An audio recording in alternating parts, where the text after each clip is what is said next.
The following podcast has been paid for by Perched on the Top Rope. 9, 8,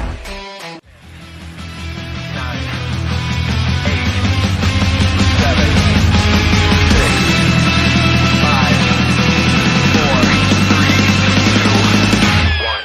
Please welcome the chairman of WWE, Vince McMahon!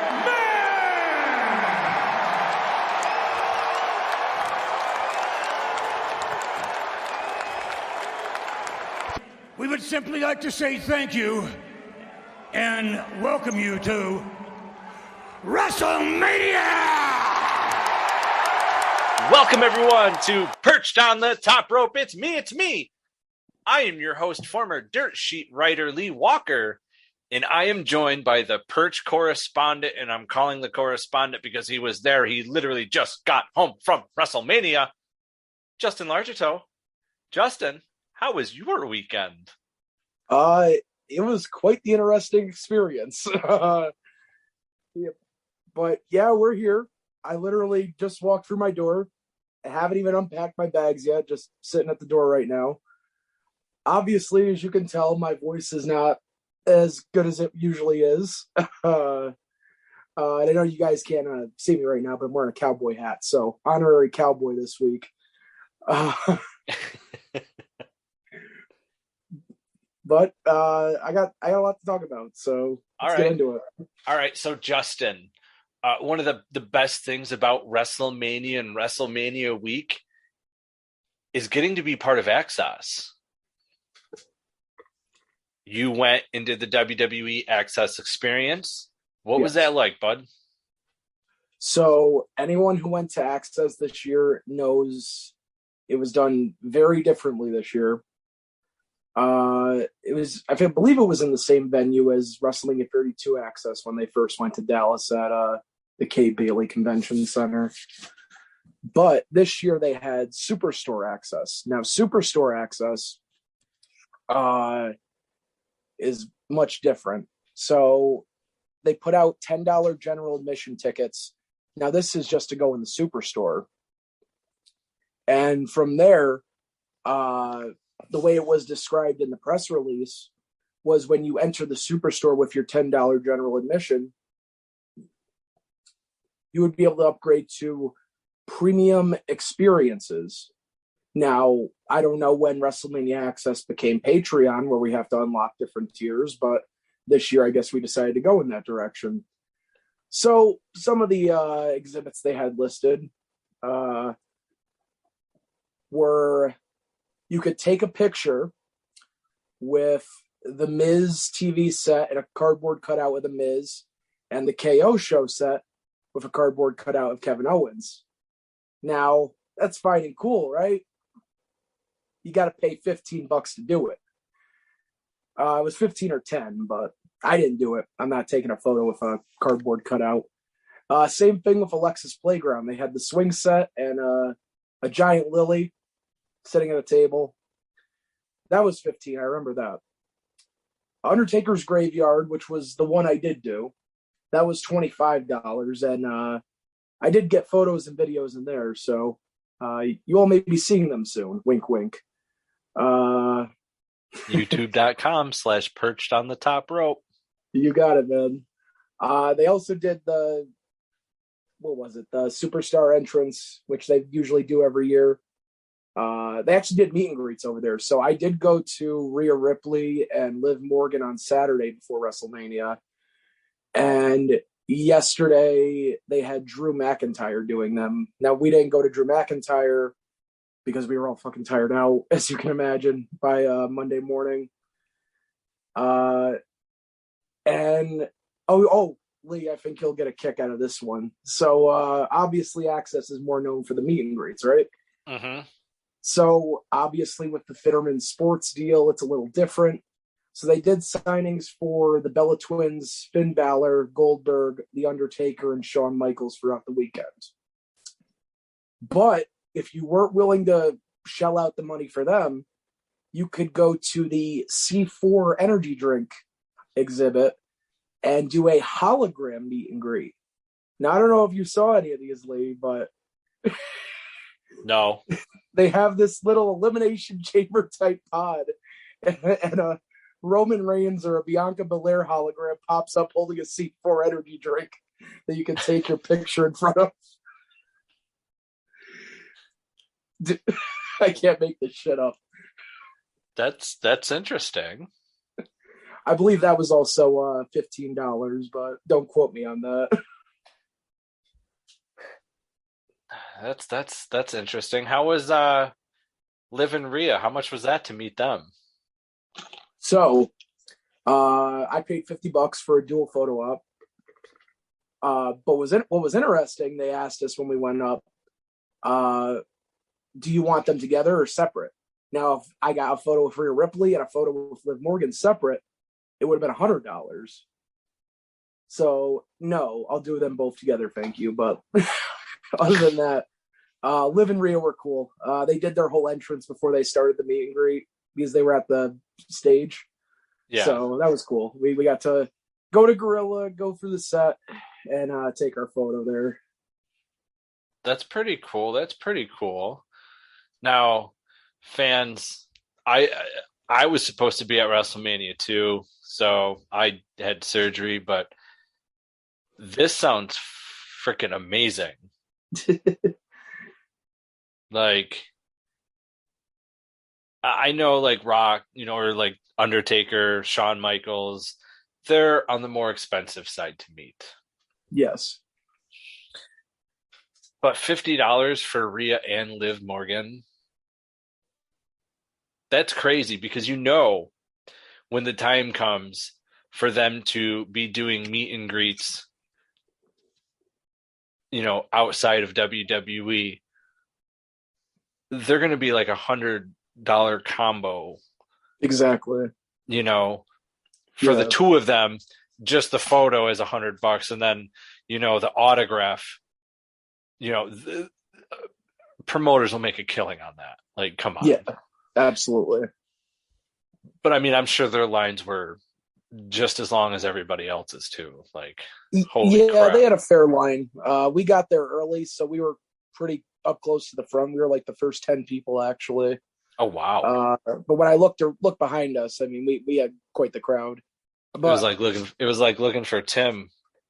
When we met Bray Wyatt. Literally, we downloaded the WrestleMania app for the weekend. Yeah. And I pointed out because I got the notification. I'm like, we're going to the Superstore. So we rushed right over there. Yeah. Yep. So what was it like meeting Shawn Michaels and The Undertaker? Oh, dude. The Undertaker has been a goal of mine for a long time. Not that Shawn hasn't. Shawn absolutely has been.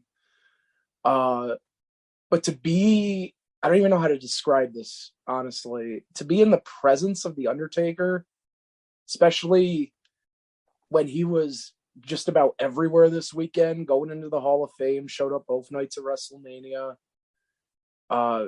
It's insane. And, obviously at Axxcess, they kind of rush you, but just to have those few seconds, I mean, it's fucking cool, man. Yeah, and speaking of The Undertaker, now a WWE Hall of Famer, you got the honor to be in the crowd that night. I did. What was the WWE Hall of Fame like? So this was my second Hall of Fame I went to. I went to, actually, it was the last one in front of fans when DX went in as the headliners. But I said to myself this year, because I know the Hall of Fame is kind of, once you've been to one of them, you've been to all of them. Mm-hmm. So I said, for me to go this year, you would have to put in either The Undertaker or The Rock, and you'll have me there. As soon as they announced The Undertaker, I said, okay, when do tickets go on sale? But yeah, it was cool to be there. Nothing much happened on Smackdown, to be honest with you. We were all just waiting for the Hall of Fame at that point. you know, it was cool to see Vader go in, even though he wasn't there to, you know, give his speech. Nikki Bella was very disappointed. The Steiner brothers was cool to see them go in. Obviously, Shad with the Warrior Award. And, you know, what a fucking moment when The Undertaker came out. Nearly a 10-minute standing ovation. And I couldn't think of anyone better to receive something like that in that moment. I was grateful to be in that crowd for that. It was incredible. Yeah. You know, watching the Hall of Fame from home, the very first thing I said was Vince McMahon was the right person to induct The Undertaker. And my reason was, especially when Undertaker brought up his 3 points, his loyalty wasn't just to the WWE. His loyalty was to Vince McMahon also. So for 30 years, that man didn't leave his side. It was just great. Yeah. I agree. I do wish it had more time. I know the Hall of Fame for being old school, super long. The guys have long speeches. Because realistically, how do you sum up 20 plus years in 5 minutes? That's what the Steiners had. You can't. Scott told a story about Macho Man, and Rick was able to be like, hey, thanks. So I wish there was more time. I would have loved to have heard, aside from Vader's son and wife, maybe a couple people share some Vader stories that would have, because he's no longer with us. That would have been nice. Yeah. The Undertaker had an hour and he could have gone 3, it felt like. Yeah. But that's what I'm used to. Even sitting there in the crowd, and I do agree with you to that point. Definitely some of these guys should have longer speeches. The Vader induction, obviously his family came out and, you know, they spoke for a few minutes, but in the building, it felt like it was like that. Like they came out and the music played and they were all done. Yeah. Like you said, it would have been cool to have some Vader stories kind of sprinkled in there, whether it be from the family or others. But unfortunately, I guess that's how it goes. Yeah. Overall, it was a good Hall of Fame, though. Obviously, everyone was waiting for The Undertaker and his speech, especially when he gave that infamous never say never, which led fans out there, some anyway, to believe that maybe The Undertaker would take on Seth Rollins. So, ladies and gentlemen, let's get into night 1 of our WrestleMania review. Justin's got to get the cowboy hat. Hold on. Let's start this cowboy shit. Now, the Smackdown Tag Team Champions, the Usos, took on Shinsuke Nakamura and Rick Boogs. I'm not going to do the loud scream. My voice hurts. WrestleMania also took a lot out of me screaming. Just a different atmosphere. Yeah. So, this match was seemingly going to be a short match, I would say. I would say that this was also how the match was probably going to go anyway, just with a couple more tags involved. So Rick goes and has one of the Usos up on his shoulders. The other one jumps up. And it seems like we were going to get a cool spot. And then Rick drops to the ground, just drops. You know, holding his knee, leg, you know, lower part of his leg. See him roll out, and then after Shinsuke took over from that point on. You could tell something was wrong. The cameramen did their very best not to show the camera on him at all. And we saw the finish we saw, which was the Usos retain the SmackDown Tag Team Championships. But that wasn't the big takeaway from the match. The big takeaway was the injury that we would find out on Raw after Mania that Rick tore his quad. To be honest, watching him go down the way he did, I thought it was like a knee or an ankle. But when he was grabbing around the knee area, you kind of knew.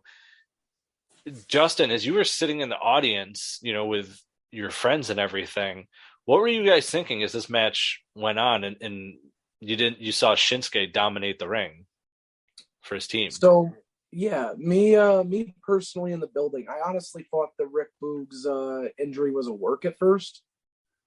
Because they did do an angle on SmackDown a few weeks ago where he had that exact knee taped up and, it was a ruse to kind of get this match at WrestleMania. Later in the night, of course, we learned about the quad and the patella tendon injury to Rick Boogs. Even the match, I don't want to say they cut right to the finish because they did do one false finish before it. But yeah, it's unfortunate for Rick Boogs. I mean, I said a few weeks ago, you never want to get injured close to WrestleMania, but to get injured in the opening match in your WrestleMania debut, I mean, that sucks. Yeah. He did get one thing out of it, though, that was really cool, especially for someone like a musician like that, was he got to play in front of 78,000 plus people. Oh, yeah, absolutely. So that was pretty cool. Yeah. But we do wish him well wishes because that does suck. Now, the next match sucked for somebody. Drew McIntyre taking on Happy Corbin. Now he had Madcap Moss, who we saw become the new Andre the Giant Memorial Battle Royal winner. This one blew me away. Him winning that blew me away, Justin. It blew everyone else away in the audience at SmackDown. I can speak firsthand. Think about it. He eliminated Dirty Dogs, the tag team, but NXT champion Dolph Ziggler and United States champion Finn Balor to win that. Yeah. My pick going into that battle royal was Damian Priest. And I think I said this to you too last week. My hope was they would set something up with Priest and Balor for the U.S. title going into Mania.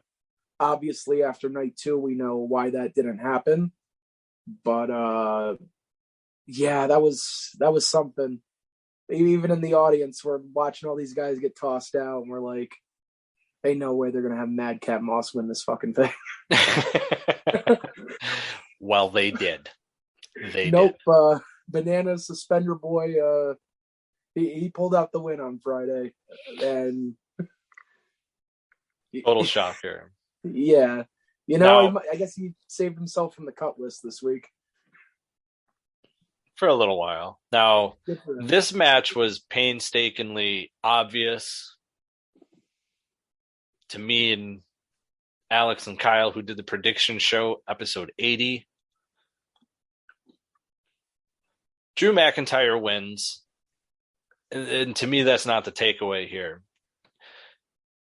Commentary had made such a big deal that Happy Corbin hadn't lost since winning the lottery. And of course, I was able to say, no, that's a lie. Michael Cole, that's a lie. You are wrong. He literally just lost last week on TV. When you said it, nonetheless. But it was the fact that they played up the fact that no one's ever kicked out of Happy Corbin's finishing move, the End of Days. Yeah. And on our prediction show, I said Drew McIntyre would win. and that he would be kicking out of the finishing move. Just saying. I called it. Drew McIntyre kicked out of End of Days, the first person to ever kick out of it. It was shocking to see, to be honest with you. That was in the building. Even I went like, holy shit, because they got me. I was like, oh my god, is Happy Corbin gonna win this thing? But no, Drew McIntyre, he kicked out of the most protected finisher in WWE history, I would say at this point. But did you hear about the special entrances that they were supposed to have for this match? I know that for Drew, that they had a bunch of guys with the swords and the kilts and everything, all the Scottish and stuff like that. Was Happy Corbin supposed to have one? So, yes. Corbin actually posted on Instagram a few hours ago talking about it. And it makes sense now because from where I was sitting, we could kind of see vehicles behind the stage. Mm-hmm. So apparently there was an entrance planned in a Rolls Royce for Madcap Moss and Happy Corbin to come out. The tarp or the blanket they had over the vehicle had caused the security alarm to go on. So when they tried to start it and they're sitting in the vehicle trying to start it, they can't. So they had to rush out of the Rolls Royce and just go through Gorilla and enter normally. Oh, wow. Yeah. Huh. I mean, it was still a good match. Oh, yeah. Great match. Absolutely. You know, it was just, for me, it was a predictable one. Yeah. But seemingly enough, do you think that they're teasing Madcap and a Happy Corbin breakup? Absolutely. Okay, so on the prediction show, I had agreed with Kyle, who said that. I'm glad you agree. Yeah. Alex didn't agree because Alex was wrong.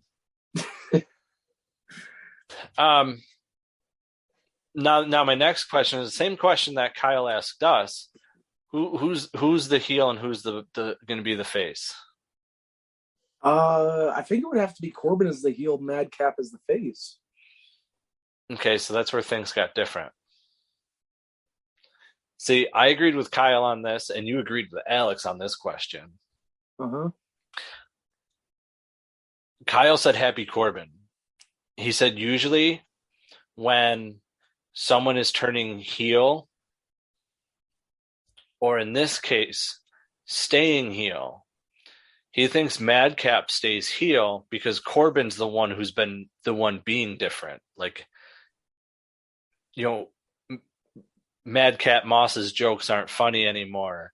He's trying to guide him and he's doing the wrong thing type deal in the matches and yada yada. So I agreed with him and said Happy would be the one to turn face. But after this, who knows? Because it's WWE. Yeah, their plans change week to week. Yeah. Now we get our first celebrity interaction of the night. I'm out. I see how well this one went. We have the Mysterios, Rey Mysterio and Dominik Mysterio, taking on The Miz and Logan Paul.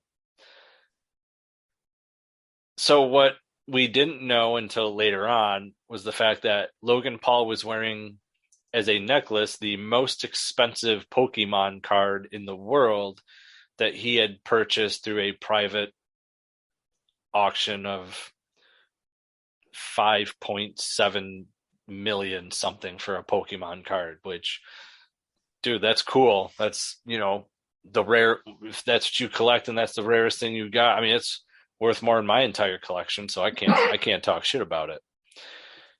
But he also won a Guinness World Record that night for purchasing that card. Comes out with the card, and I want to say this makes The Miz and Logan Paul having the most expensive ring entrance / ring gear, not only in WrestleMania history, but WWE history. Justin, you don't seem happy about this match or anything to do with this match, so please, the floor is yours. Just fuck Logan Paul, man. Well, let's be honest. Fuck Logan Paul. Going into this match too, I said, man, I don't like Logan Paul. I'm not that into Dominik Mysterio. No, not that I really hate him. It's just I don't agree with the position he's in right now. Because of daddy. I'm like, yeah. So I'm like going into the show and I'm like, is it bad that I'm cheering for the guy who filmed a dead body in the forest?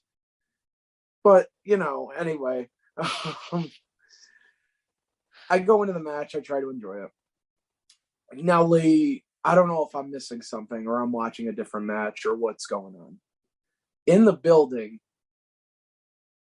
I didn't see what was so impressive about Logan Paul the whole time. Maybe I was just hating on him. I don't know.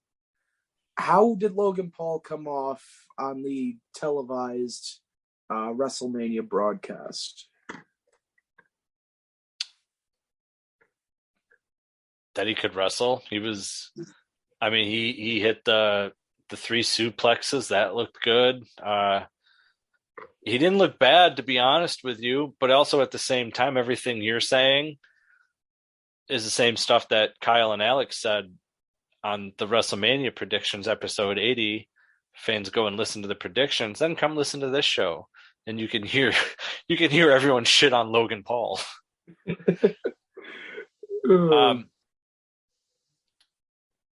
This was a match I was not interested in, but I did admit that I was interested. Can Logan Paul wrestle? If you can fake a boxing match, you can probably wrestle. Right? So yeah. He came off all right. He didn't come off as a bad wrestler. I thought he did all right. Yeah, maybe it's just my hatred. Who knows? I will tell you, I was definitely afraid you were going to get a Jake Paul run in this match. Yeah, because I saw he was on the kickoff show, and I'm like, oh, yeah. Thank God. Yeah. Last thing we need is both Paul brothers on the show. Yeah, right. You had to have liked what happened after the match. Oh, I lost my voice. Really? Yep. What were you screaming when The Miz hit a skull-crushing finale on Logan Paul? Yeah, I think it varied between yeah, fuck yeah, Miz, yeah. I think it was in that order. Okay. And I think there was a fuck Logan Paul in there too. Okay. Wow. All right. I'll take that. Hey. Now, we saw on Raw after Mania, The Miz would take on Dominik Mysterio. This was a fast match. I enjoyed it. This was a squash match for all intents and purposes. Very quick match. The Miz wins. When I mean very quick, it was under 2 minutes, easy. I think it was under 30 seconds. To be honest, I was gonna say it could have. It was easily, yeah, it could have. It was fast. Yeah, because they went right to the finish. Yeah, and then we have our first debut of the night. And what a debut it was. We've been waiting and waiting and waiting. Ladies and gentlemen, we finally get Veer. Veer is here. Veer is here, baby. And he attacks the Mysterios. They made him look really strong. He had a half Nelson Steiner recliner looking thing on. And Dominik was tapping. Ray was grabbing at Veer's feet after Veer pummeled him. That's all I got. I'm not it's dude. I'm sorry. Veer is a big guy, right? Yes. You want him to be over this and that. That man should be debuting on SmackDown because you've got him and you've got Omos. Two big monsters. Did anyone think this through? WB is going to WB. Thank you. I mean, seriously, like that. This is. What did you think being at Raw? You were there. The crowd's always supposed to be crazy, and you guys kind of sucked, to be honest. Yeah, I'm not going to lie. It didn't have that same energy as the normal Raw After Mania crowd. Yeah, I know. I fell asleep during it. Yeah. After the Veer debut, I saw he had a new T-shirt on WB Shop. Bought 5 of those. Yeah. But it's like, we waited how long for him to attack the Mysterios on Raw? It just feels like, I don't want to say it. I wasn't expecting Veer to go after Roman Reigns on the Raw after WrestleMania, but I mean, it just seems like, what the hell were we waiting for all this time? Yeah. Not a fan, to be honest. I wasn't a fan. Like, I think about it, because now I'm like, did they not think it through? You've got Captain Aziz, who, with him and Apollo, you can't look at Aziz as a big monster. You just had Omos beat him and Apollo in a 2-on-1 match. He's out of the picture as a big, devastating man. But you got Omos and you got Veer. You got your 3 biggest men all on the same show. Like, if you're going to just keep Aziz as a manager, that's fine. But they should have had Veer on SmackDown or Omos on SmackDown. Like, you can't have all these big monsters, because then, like, an old school fan like me is going to think that, they should be in a stable and be just unstoppable. But then WWE is going to WWE, and within 2 months, one's going to be wrestling like the Giant Gonzalez. One's not even going to be in the company anymore. And the other one's going to get injured because they're going to try and make him do something ridiculous like jump off the top rope. Yeah. Yeah, I don't think they really put much thought into the brand assignment for these guys coming up, or these new guys. No, definitely not. But I digress. I'm sorry for the rant. Anyway, speaking of Raw, we have Becky Lynch taking on Bianca Belair. How happy were you about this match? It's different from where you're sitting because you're there with the crowd. How was the crowd? Like, how loud was the crowd when these two came out? The crowd was very into it. Up until this point in the night, I thought, you know what? Still, I think you could make an argument that this was match of the night for night one. Everyone was really into this. Everyone was into Bianca winning. Becky's going to be over no matter where she goes, as a heel or a face. I did like the Then Now Forever parody kind of intro video for Becky as she came out. She should keep that. Right. But I enjoyed Becky Bianca and Mania. I'm interested to see where Bianca goes from here. I don't know if they're going to do a rematch with Becky or pair her off with somebody else on the Raw brand. This feud had amazing storytelling to it. Yeah. Dating all the way back to last year, with Becky picking up that win in 38 seconds or whatever it was. Super fast match. And she started off the match the same way, trying to end it early, just like that. Her entrance was awesome. I thought she looked like Lady Gaga coming out. It was really cool. Bianca's with the marching band. I don't know who on commentary said it, but when they go, "What the hell is this?" You can tell they didn't mean, like, that was not like part of what he was supposed to say. Like, it just slipped out sort of deal. Because that's what I thought. What the hell is this? Yeah, it's a marching band. I was like Alex was all for it because he was in marching band. I was sitting here like, yeah, no, mute this until like the real music plays. Oh God. Anyway, this was definitely a great match. It's up there. It's up there. I don't know if it's match of the night. I'll tell you when I think I have match of the night. If you're calling this your match of the night, you got a good match, not gonna lie.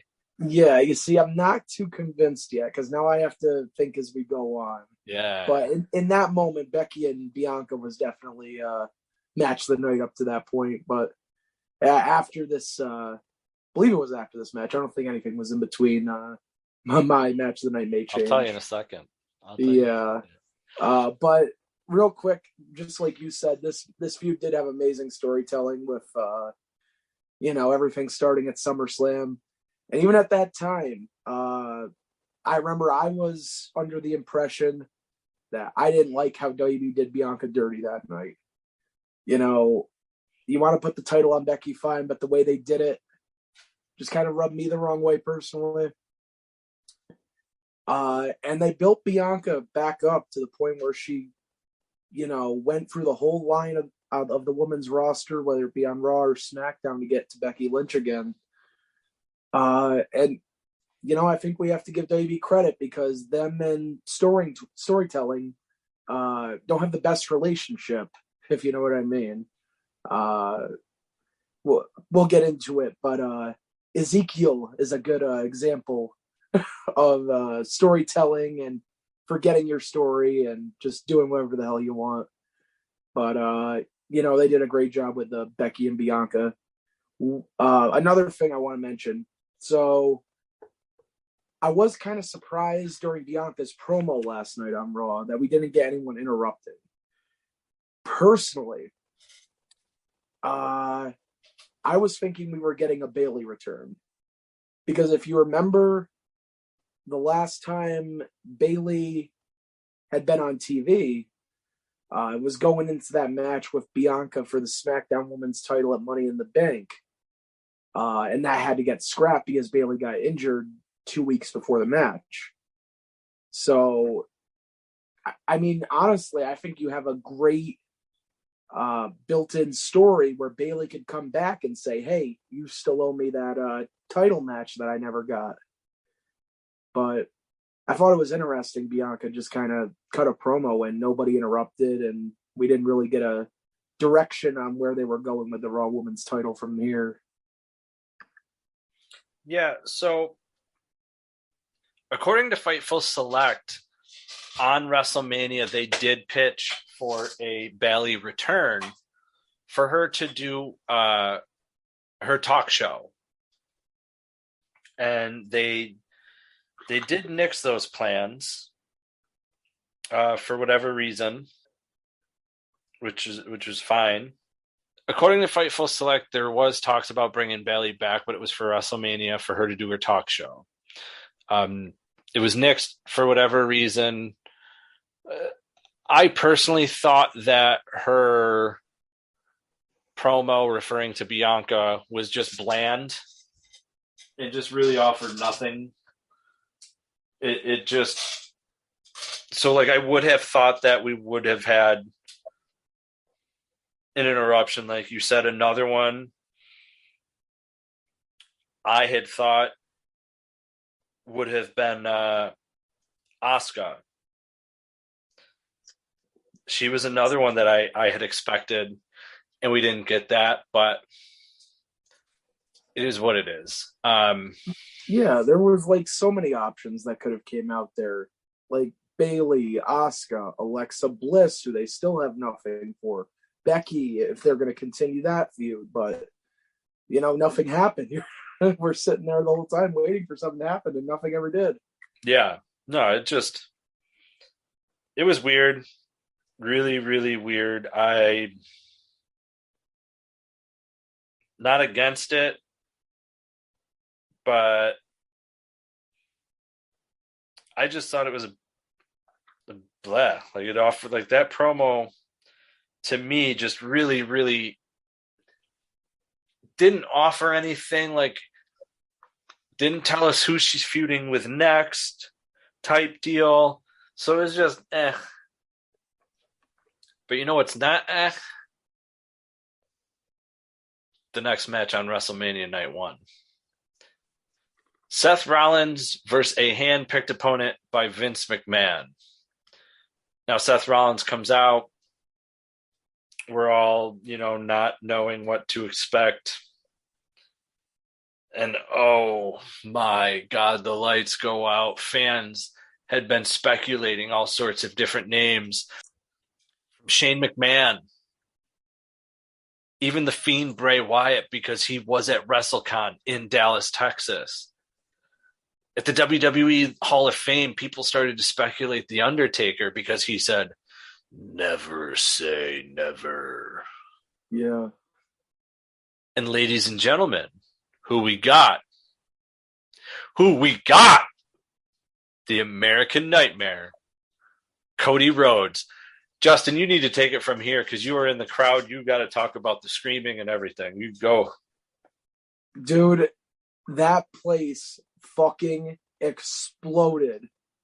All it took for me when it was to hear that little dun noise, and then wrestling has more than one royal family, and I was just fucking losing it in my seat.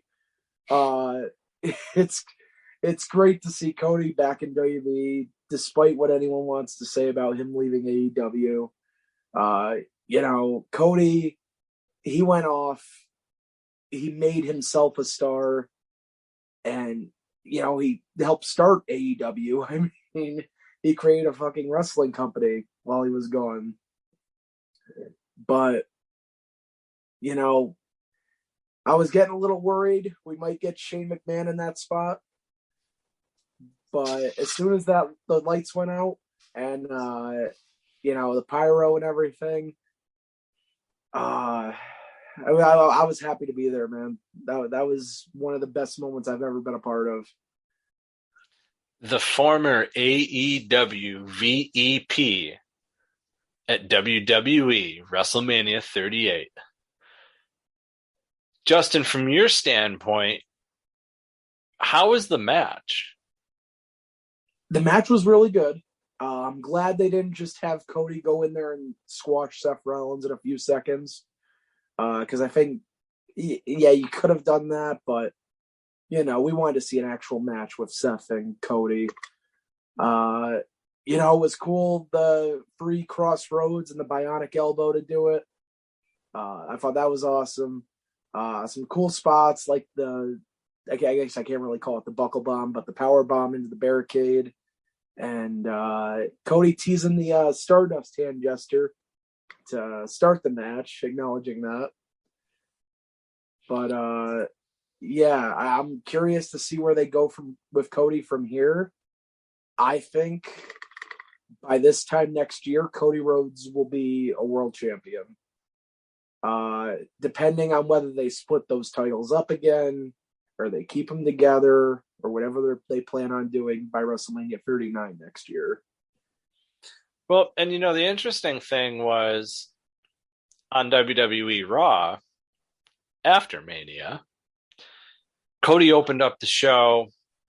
He had an image of his father from 1977 holding the world title. Gave a great Cody-like promo. Maybe use some words Vince McMahon doesn't like pro wrestling. The W word. The W word. And,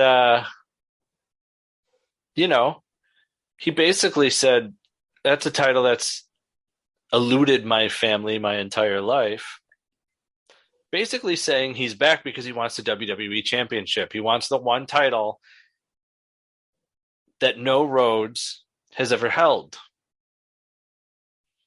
Dustin never held it as Gold Dust. He's been multiple-time tag team champion, multiple-time intercontinental champion. He's been a hardcore champion, among other things. And Dusty, never a WWE champion. So the question isn't, can Cody Rhodes do it? The question is when. Yep.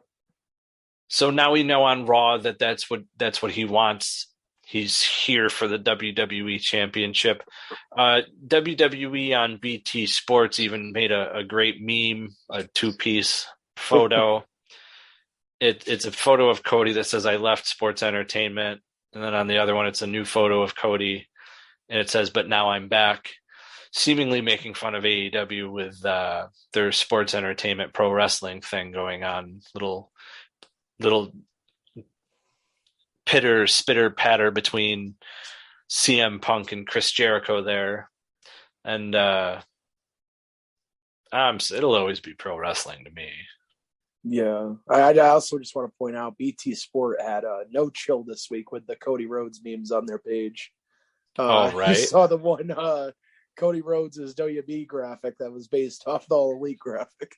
That was, yeah, right. They got no chill over in the UK. They got no chill. That was awesome. Yeah, they're just letting them have it. So how were you when Cody won the match? How loud was it in that arena? Very loud. Cody was definitely very over. Not just at WrestleMania, but on Raw as well. They play their cards right. They have a great story they can build to with Cody chasing after the title. And, I think that partially led to Cody coming back, to be honest with you. I think it's a matter of him feeling that he has to prove something to himself, that he can be a star in a company like WWE. And, I mean, that's just been a goal for him. To hold the WWE title or the World Heavyweight title or the Universal or whatever the hell the World Championship is right now. But, I think this run for Cody, it's going to be very successful. And I give it a year until he has that title. All right.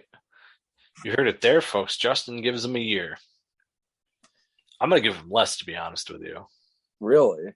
Depending on what happens. Yeah. Depending on what happens with the title. Only time will tell. Yeah, because their unification stipulation doesn't mean too much. It only means something if they make it one title again. Otherwise, he's got to defend both. Yeah.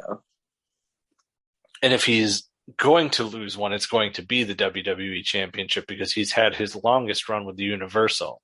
So they'll keep that run going type deal. Yeah. Speaking of champions and championships and this and that, we have the 13-time women's champion, Charlotte Flair, taking on Ronda Rousey. Justin, you were there.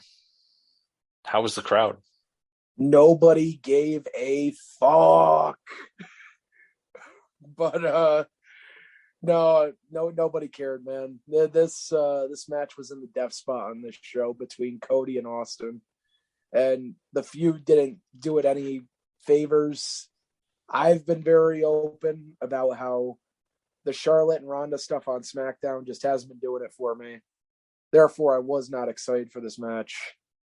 They kind of got me into it towards the end, but with the finish, it's just like, honestly, I would think about giving this worst match of the night, to be honest with you. I just wasn't feeling it.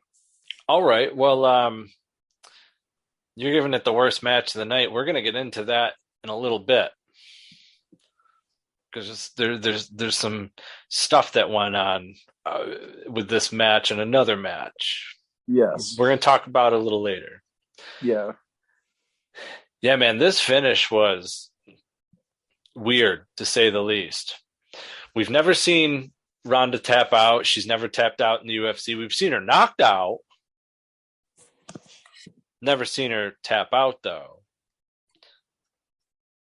And we didn't get that at WrestleMania either. So, fans, this finish, when I say it was weird, it was unlike anything else, because obviously I would say that Ronda wasn't willing to tap out, but willing to lose, because Charlotte retained her championship. So you probably had Ronda refusing to lose to a tap out. Charlotte probably refused to lose in general. This isn't over in my eyes. No, and I can tell you why. I used to live on Long Island. I still got friends on Long Island. So, during Raw this past week, not this week, but before WrestleMania, Buddy sends me a text message. It's a video from his TV, because God forbid he has Snapchat. So he sends me a video, and it's a local advertisement for WWE on Nassau County, the house show, and it's May 6th, by the way. Look at this, I'm sitting here advertising for WWE. Where are my royalties? So May 6th in Nassau County on Long Island, your SmackDown Women's Champion, Charlotte Flair, is taking on Ronda Rousey. So you can 100% bet that at WrestleMania Backlash. Yeah, catch yourself. WrestleMania Backlash. Yeah, I had to catch myself because I almost did it. WWE Women's Champion Charlotte Flair versus Ronda Rousey. That's happening. Calling it right now. I will only because of the local advertisements. This feud's not done, and that's what's happening.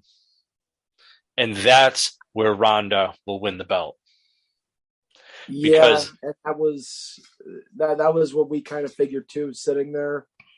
And I'm glad you brought it up too, because the entire feud was built off of Charlotte's going to make Ronda tap, Ronda's going to make Charlotte tap. The match just doesn't even end in a fucking submission. Exactly. Like, it's literally a big boot to the face, and Ronda just gets back up after that.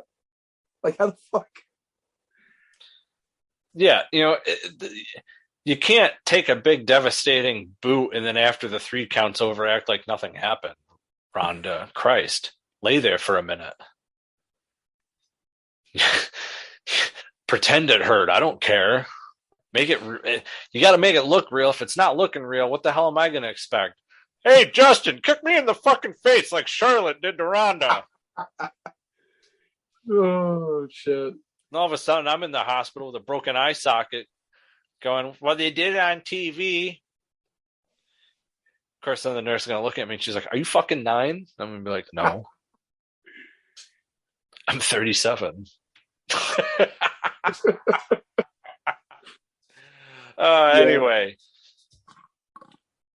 This, terrible match.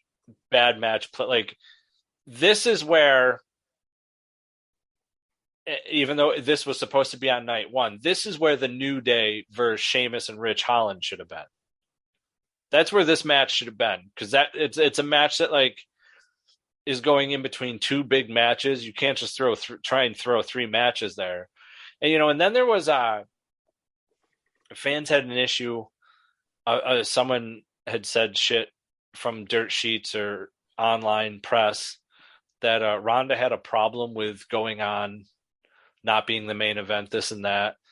And if you go listen to episode 2 of Heat Magnet, you'll hear all about that. Apple Podcast, Perched on the Top Rope. So, like, I think this was just a bad match.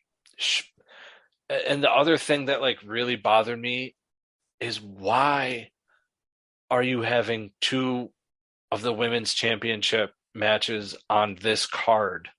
The main titles. It shouldn't have been. It shouldn't have been.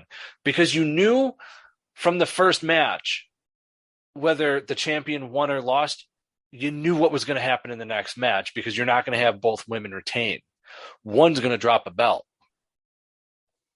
So when they had the Becky versus Bianca match, which I had predicted Bianca, this match I actually predicted wrong, by the way. I said they were both going to drop them just because, like, I didn't know what WWE would do.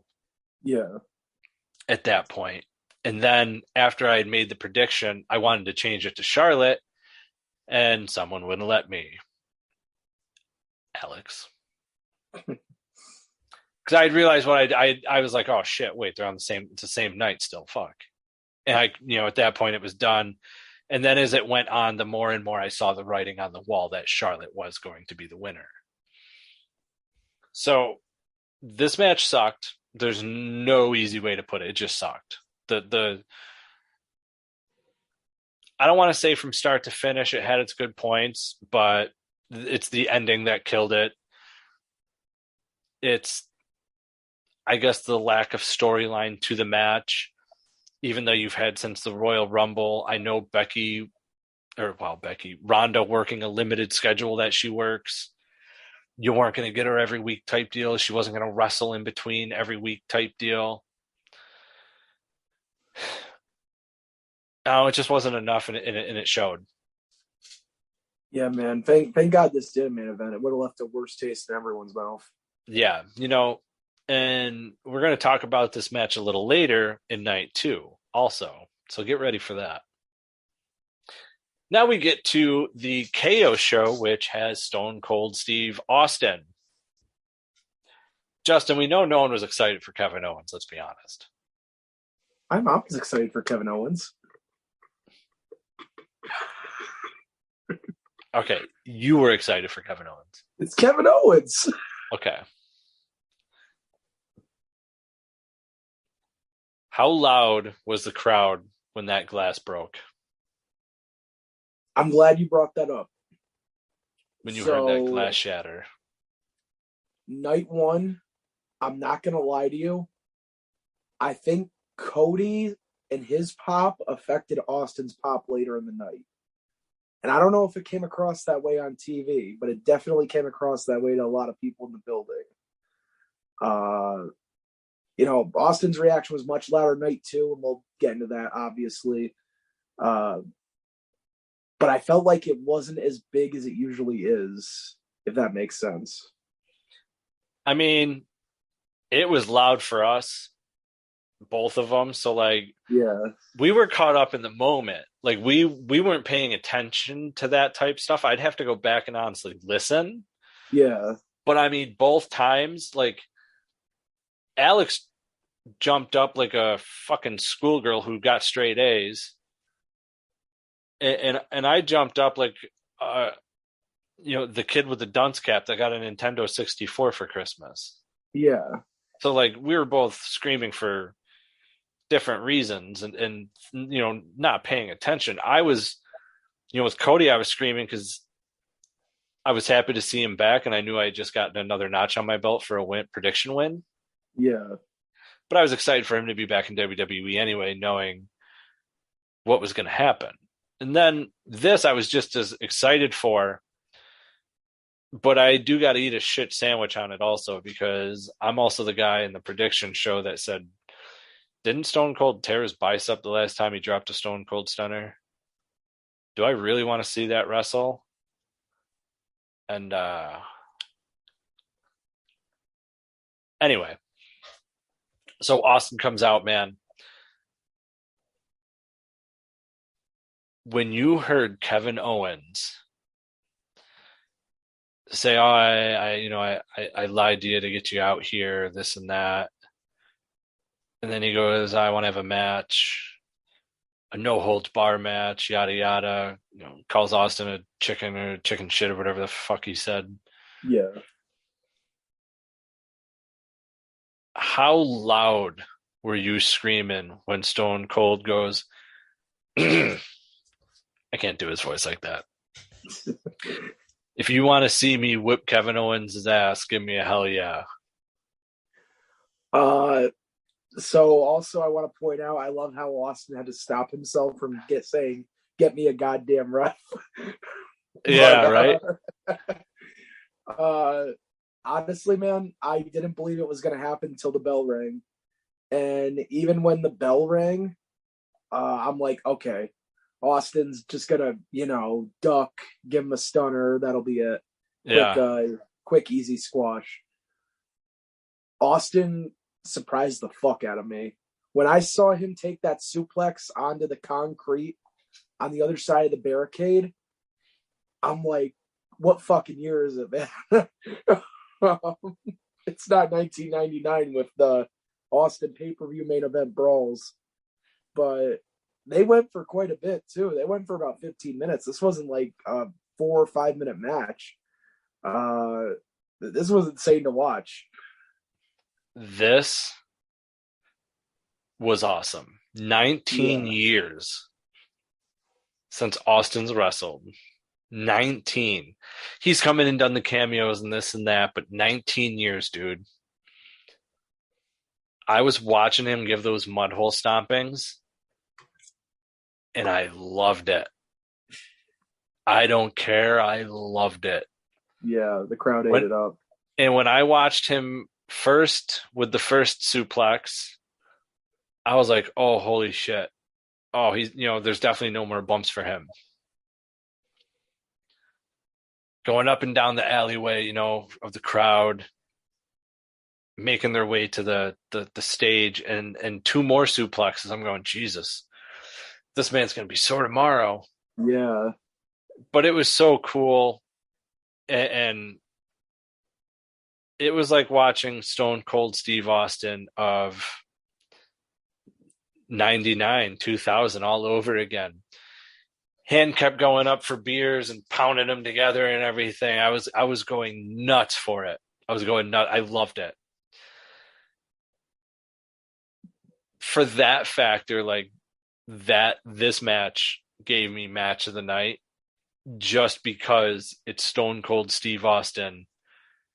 And out of everyone on this card, he's the only one from my childhood.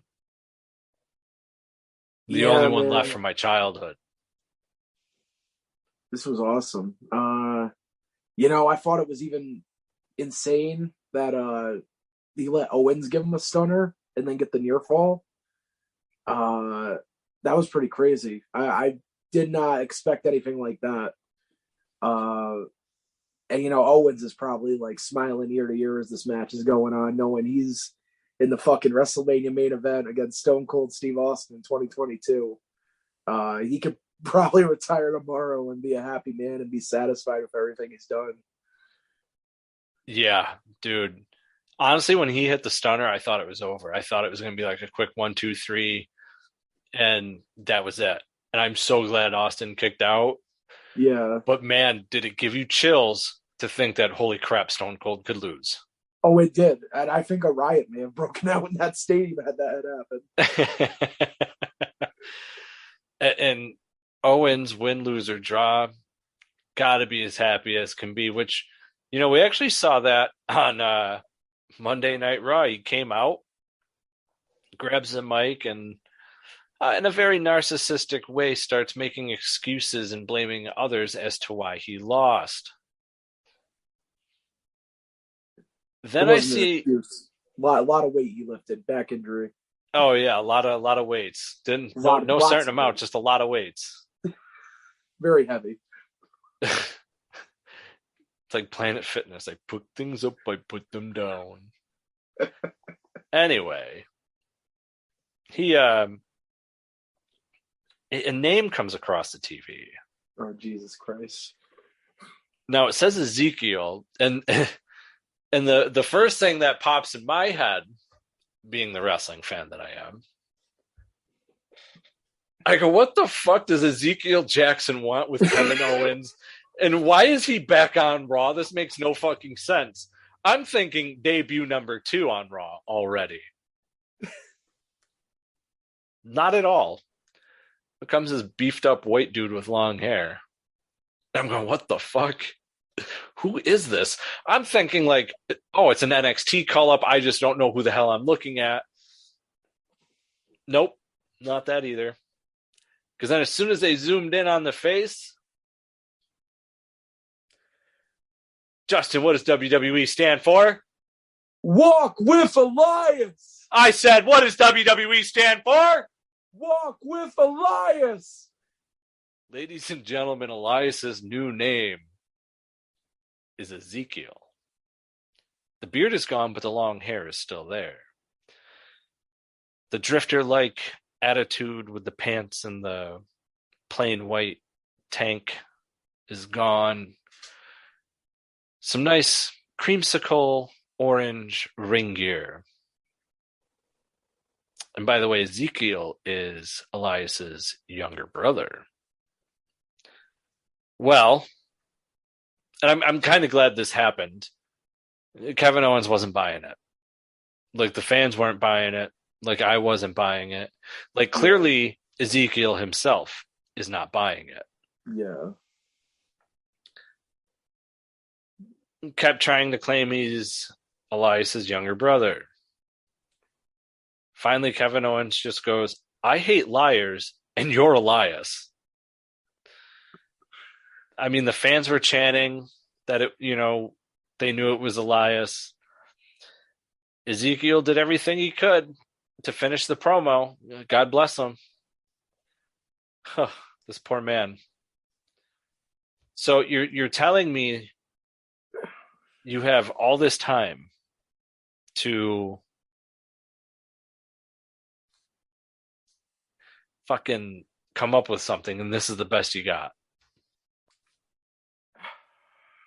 Ezekiel, the younger brother of Elias, I'm just going to do it now. I wish you the best in your future endeavors. Look, what the fuck, man? I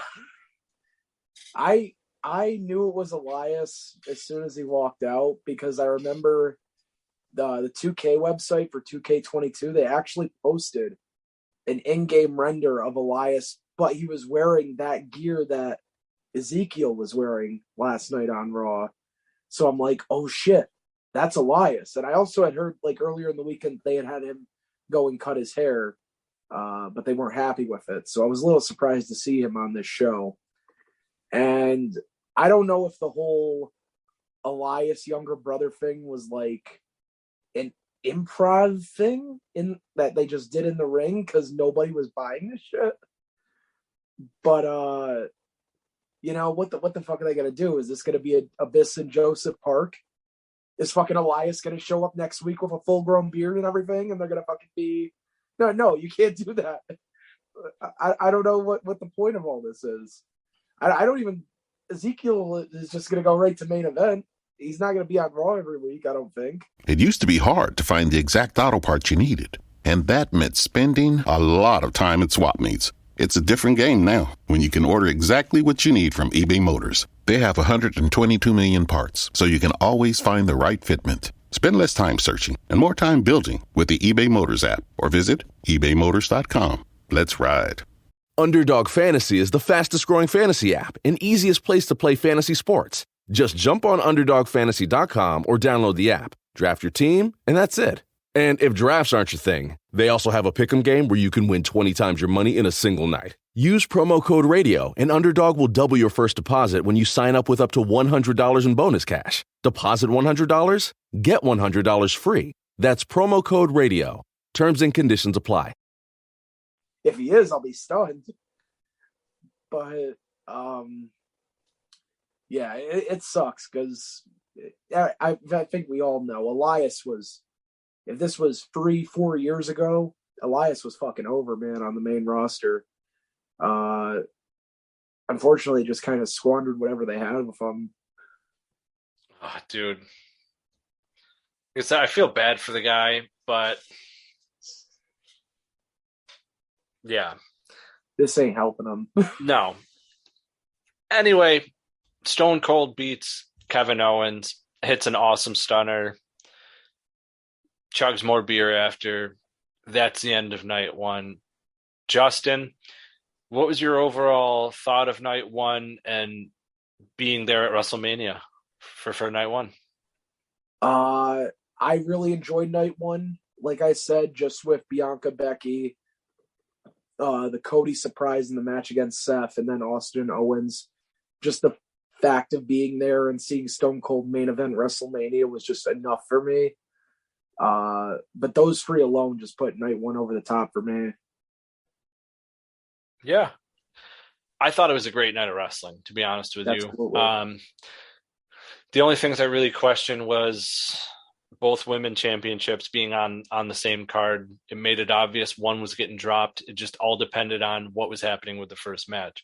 Again, don't hate me for my predictions. After I had said Ronda, I had realized I was still on the same night, and I screwed up. Anyway, night two. How was it, getting in the arena? What's it like with that big of a crowd getting ready and getting pumped for WrestleMania night two? So, honestly, both nights, it was pretty easy getting into the building. We got there about a half an hour after doors opened up, and we just walked right in, actually. And, this was my third WrestleMania. This wasn't my first. My first was 29.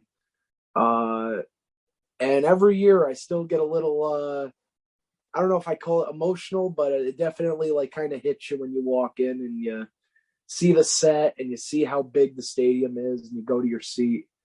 You just get that feeling like this is fucking WrestleMania, man. This is the mecca of wrestling. Mm-hmm. That's awesome, man. Yeah. You gotta love the feeling. And, as the pre-show's going on, it gets down to, the last final moments. What's it like when the fireworks are going off and the music hits? As the show's starting and you get that opening pyro, and it's just anticipation, just waiting for it.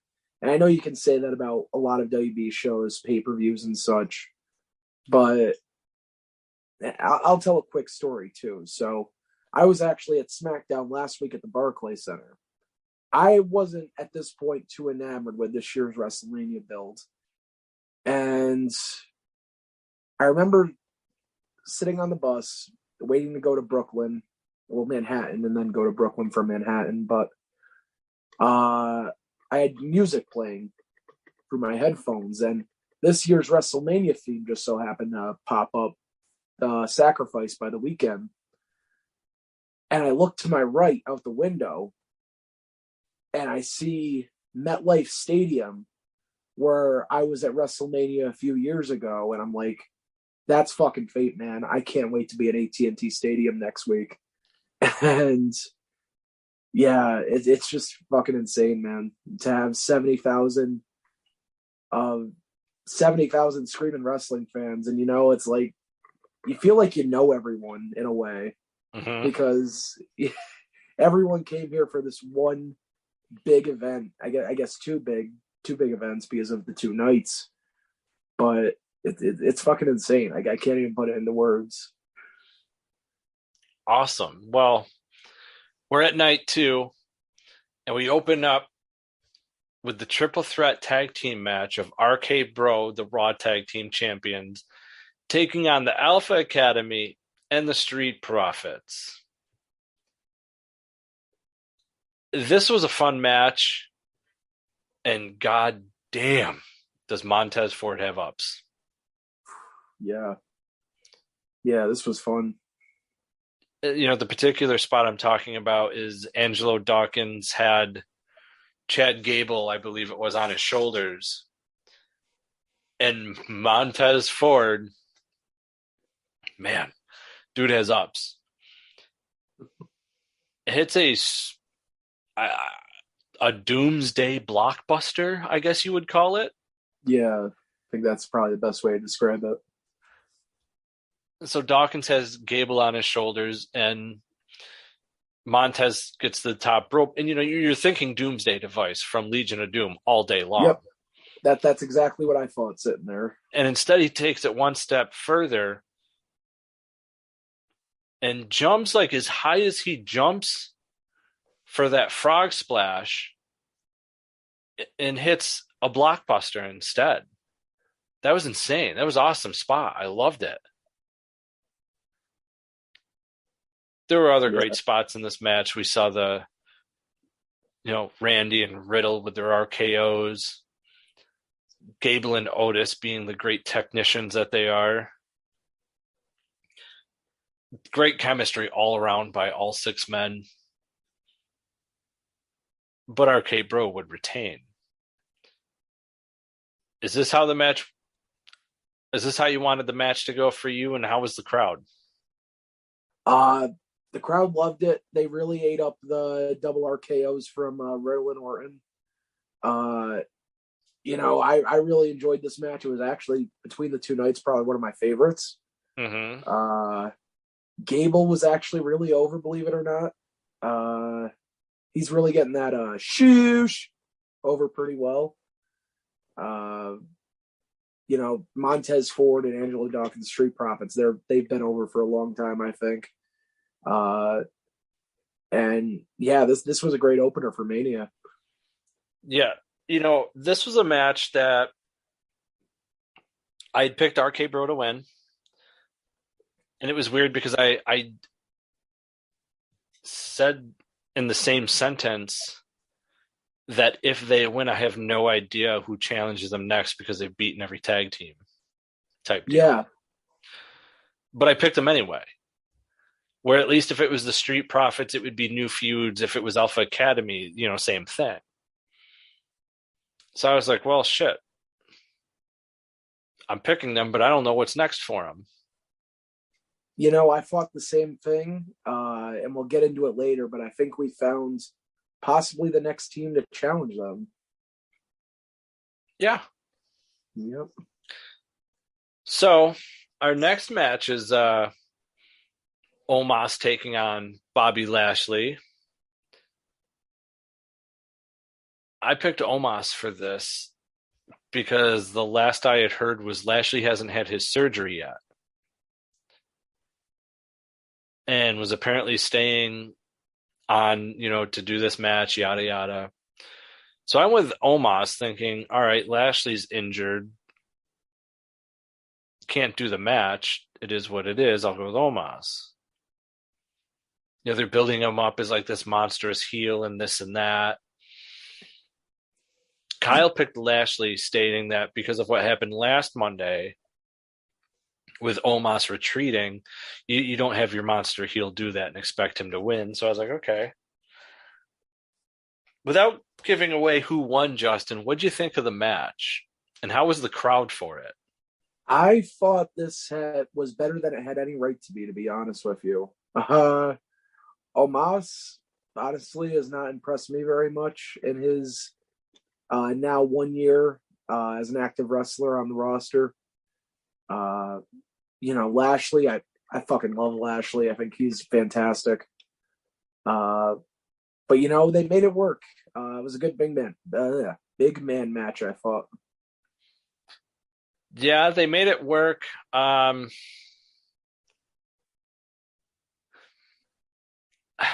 don't know. I'm indifferent. I also kind of felt that if you want us to believe that Omos is a big heel, that I felt he should have won, which obviously he did not win. He did not win the match. Lashley wins. Surprised the hell out of me. Were you surprised?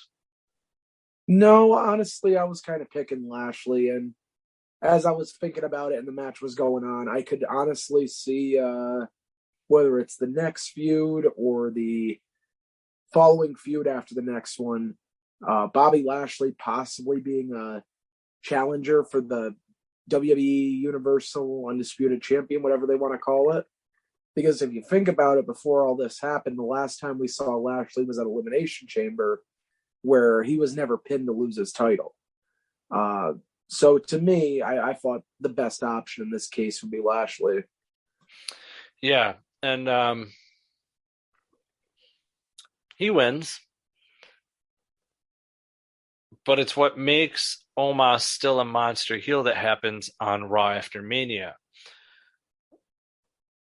See, at the time, I didn't know the picture that was happening here by having Omos lose. The next night on Raw after Mania, MVP comes out and introduces Lashley, the guy he manages, who wasn't with him last night at WrestleMania, wasn't there for him.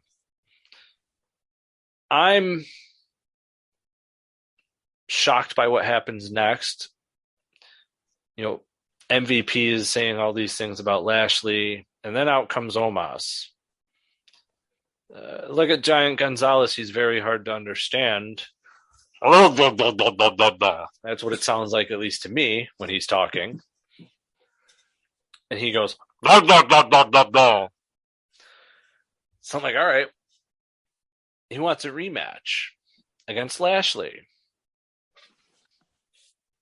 And it gets surprising because from behind, MVP attacks Lashley. And then we see Omos jump in and join in, and we hear MVP say, "This is your time. Shine and this and that. And come on, man, look good." And, all these this is your time to shine. Beat him up, yada, yada. And MVP was beating him up too. So I would say Lashley is a face now, and he was seemingly turning face after last week anyway. And MVP is now with Omos. How'd you feel about that? You were there. I was so upset, man. I'm not going to lie to you. Yeah? As soon as MVP came out, I knew where this was heading. And I hate seeing the MVP and Lashley combination break up. I thought it was one of the best things during the pandemic Thunderdome era of Monday Night Raw. And, even if we did get a feud with Lashley and Roman Reigns later on, I would have loved to see what we didn't get in the Brock Lesnar feud going into the Royal Rumble and a little battle of words between Paul Heyman and MVP. But unfortunately, it wasn't meant to be. Yeah, it's a shame. It really is a shame, though, to be honest with you, because that'd be cool to see. Yeah, and I don't know what their plans are with Omos. I have no idea where they're going with it. And we're about to find out. That's for sure, because he's with MVP now, so I'm guessing MVP is going to be his mouthpiece, so we don't have to hear blah, blah, blah, blah, blah. Yeah. And, we come to actually one of my favorite matches of the night, at least on the entertaining aspect. An anything goes match between Sami Zayn and Jackass star Johnny Knoxville. This match went exactly how I expected it to. Justin, what'd you think of it? I'll be honest, going into it, I was not looking forward to this match at all. I just did not have any interest. It did surprise me in a way. I'm not going to lie. There were a few things that just kind of were a little too over the top. I didn't like the giant mouse trap at the end. I thought it looked a little ridiculous. PVC pipe. Yeah, exactly. The mousetrap table was pretty cool. I've never seen anything like that in WWE. Yeah, that was an interesting concept, I thought. Yeah, and I don't know where the fuck that giant hand came from, to be honest with you, even being in the crowd. You don't know where that hand came from? Oh, God, I set myself up for that one. That is the prodigy of Mae Young and Mark Henry making his pro WWE debut. Ladies and gentlemen, hand. So... Celebrity WWE Wing Hall of Fame all day, by the way. Hand. Do you think Mark Henry and Mae Young's hand and the SmackDown fist are like cousins? Yes.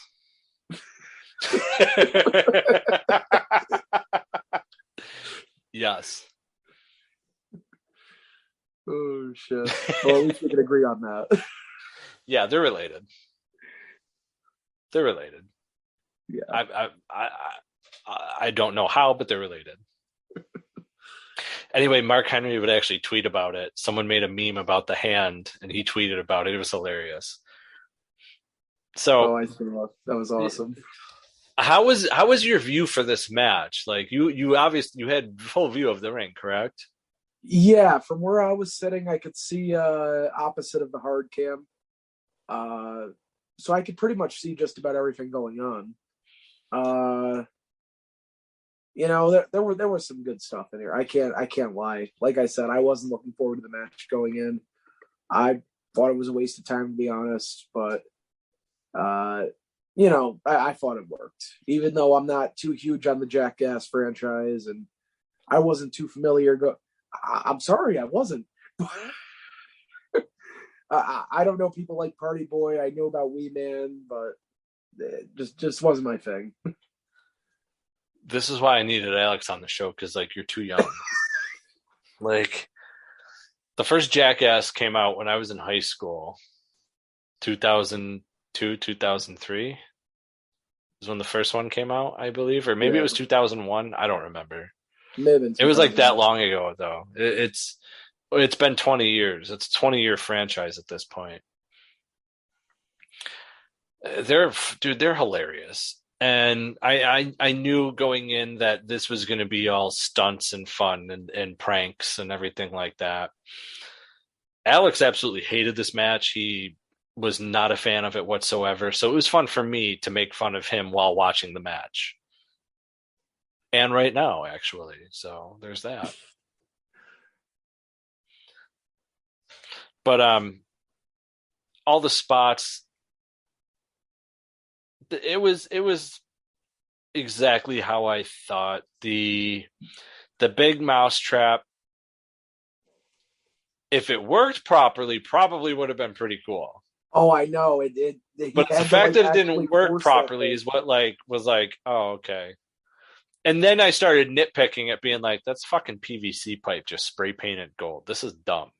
And that's like when I got frustrated because it malfunctioned. And I was like, okay, now I'm going to shit on it. And that's basically what happened. I was like, all right, now I'm going to shit on it. And that's what I did. There's no denying it. That's exactly how I felt. I was just like, yo, what the hell? Yeah, like I said, stuff like that's a little too hokey for me. The hand was funny, I thought. But like for where it was, if you're trying to make it so it's like not known that it's there, it was just out in the open for the most part. Yeah. Wee Man body slamming Sammy was pretty cool because like Wee Man is like for a little person, he has like stubble arms. I refer, they're not that big for him to like move. Yeah, and things like that. But that was cool. I would have.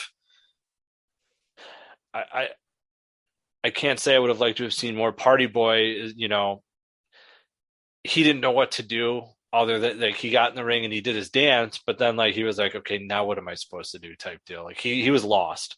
He looked lost in the ring. And he's been on WWE before. He was on Raw with Steve-O when they were promoting their show, Wild Boys or whatever it was. Basically a prank show, but out in the wild. Like they wore like a zebra suit and got attacked by like a fucking lion type deal. Yeah. No joke. Like really dumb shit like that they did. And like letting venomous snakes and spiders and stuff bite them. Like, no thanks. No thanks. So they've been on wrestling before, but this time he just looked lost, man. It was sad, I thought. But everybody else, I thought they did a great job, and for what the match was, it was fun. It was a, come down, relax the crowd. They've been cheering, booing, screaming. This was that chill out moment. Let them laugh and enjoy themselves, and then they can start screaming for the next match, maybe. The next match was a Women's Tag Team Championship Fatal 4-Way as the champions, Queen Zelina in her annoying, it's not real British accent, and Carmella took on Sasha Banks and Naomi, Rhea Ripley and Liv Morgan, Natalya, and Shayna Baszler. How was the crowd when all these girls were making their entrances?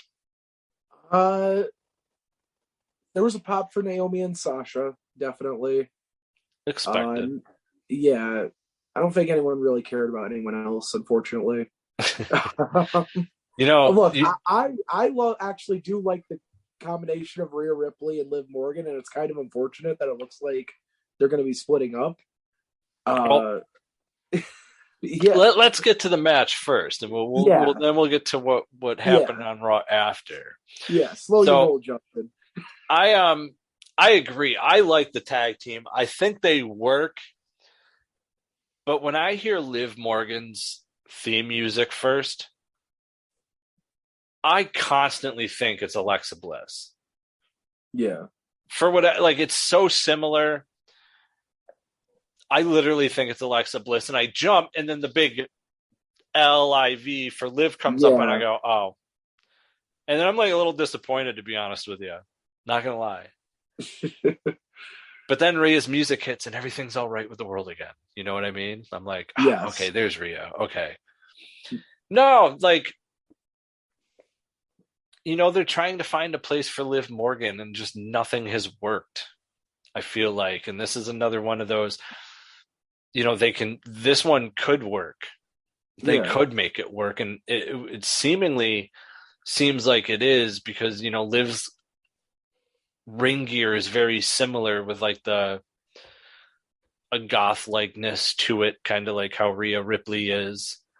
The match itself was a good match, but and I said this while watching the match, they got to come up with a new big spot. I'm so sick of the fucking double powerbomb top rope suplex spot. I've seen it once, I've seen it 15 times. I saw it again in this match, not once, but twice simultaneously. And all I thought was, there's other moves that you can add to this. Please fucking change this. Yeah, WB loves doing that spot in multi-man matches like this.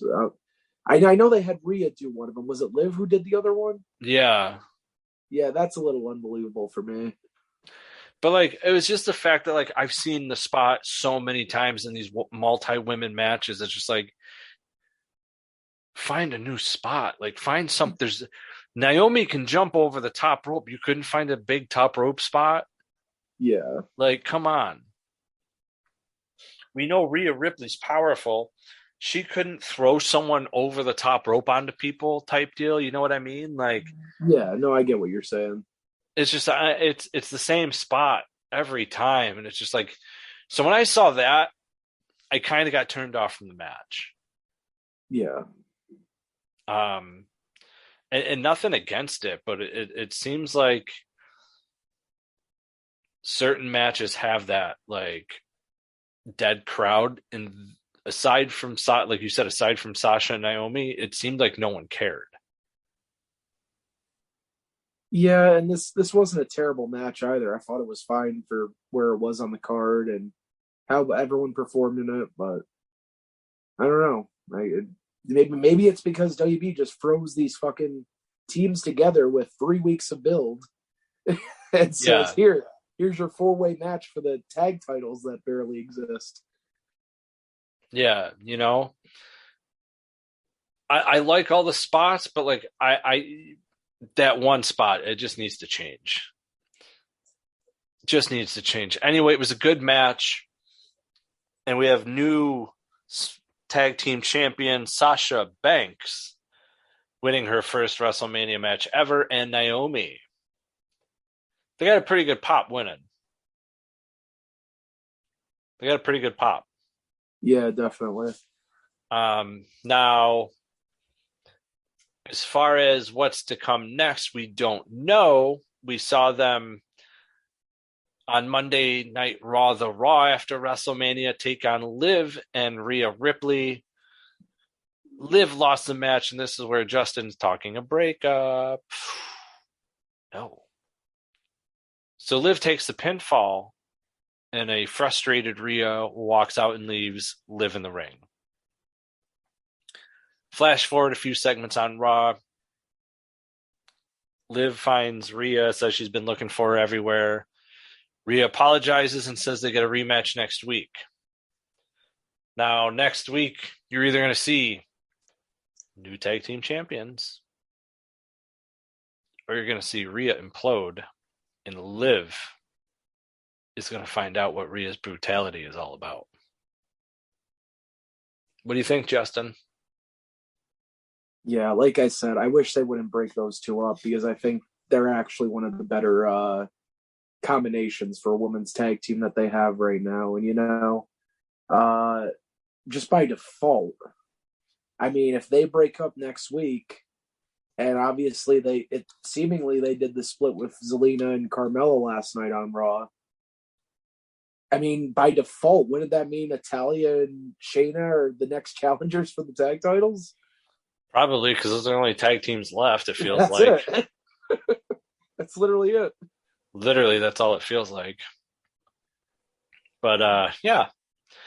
Anyway, our next match,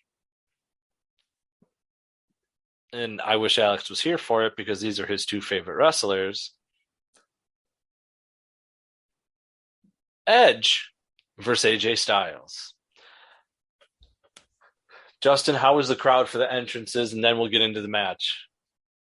So to start, for AJ's entrance, we were all just wondering why the fuck he was bleeding. Then obviously we found out later he, I guess, scraped his face on the stage as he was coming out. Edge, I thought, had a fucking awesome entrance. Similar to the Brood entrance he's been doing the last few months, but a little bit of a spin on it to go with his new character. And I gotta say, I wasn't sold on this new other side theme from Alter Bridge, but being there and watching Edge's entrance and hearing it over the speakers, I'm all in on it. I think it's awesome. I like Alter Bridge. I like the old theme. This theme is starting to grow on me. And so isn't this new dark, mysterious Edge that we've been getting too. It's been really, really interesting. Like I said, I wish Alex was here because he wouldn't shut the fuck up about this match. He'd go on for an hour about it. I thought this was a solid match for both men. At the end of it, neither comes out, I want to say a loser, but neither come out looking weak. They can both, this feud can either continue or can both move on to something new. And it, like for AJ, the loss not affect him type deal. You know what I mean? Yeah. He can go into a new feud against somebody else, and this loss isn't going to play a factor in that feud or really play a factor in where he stands within the company itself. The interesting spot about the match was Damian Priest. When you guys saw him, what did you guys think? Like, what was your thought when you saw him? So that weekend, I think a lot of people at that point had heard the reports of a new stable coming for Edge, and Damian Priest being one of the biggest names that was kind of brought up for that. So it wasn't too surprising for me when I saw him pop up. But, I do kind of like the pairing. They've done at least 2 segments with them together, Damian Priest and Edge, in the last few months, so you can call it back to that if you wanted to. And I did like the little callback Edge made last night on Raw in his promo, where he had brought up how Damian Priest and himself, Edge, had kind of turned from babyface to heel, literally the 2 segments in between, on the very same night. So, wow, yeah, I'm curious to see where they go with this and who they add to it, because I'm sure there's going to be more names going. Well, let's fill that part in right now, because Fightful Select has reported 2 names. 2. The first name that came up after Damian Priest, now already in it, was Rhea Ripley. The other name, and it seems like this is the one that they are going to go with first, he just lost at NXT Stand and Deliver. Also at Stand and Deliver, he seemingly said his goodbyes to NXT. Triple H would come out and hug him and send him on his merry way. Do you know who I'm talking about now, Justin? Oh, I do.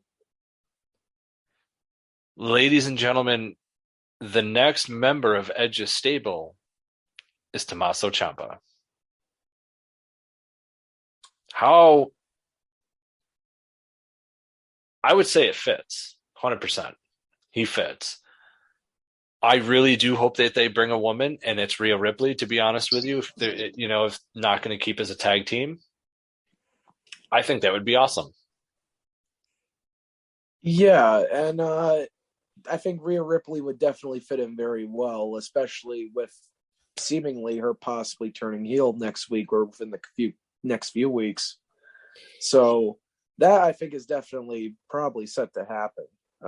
Tommaso Ciampa, I don't know how I feel about it yet. I guess it's something I'll just have to see play out on TV, one of those types of scenarios. But it took a while for me to get sold on this new Edge gimmick, but I think it's starting to work. I wasn't really sure what he was going for at first, but I think now I'm kind of seeing it. Yeah, well, we went a little ahead of ourselves as Edge did win the match at WrestleMania. How was the crowd when he won in the pop? Edge got a pretty big pop for the win. I think them kind of realizing that Edge and Damian Priest were going to be going forward as of right now a tag team, but stable. And I think they're excited for that as well. Yeah, everybody got a big pop in this match. Weird. Again, this was a match that I felt doesn't hurt AJ at all losing, to be honest. The next match was actually scheduled for night 1, but due to time, did not happen. The New Day versus Sheamus and Ridge Holland.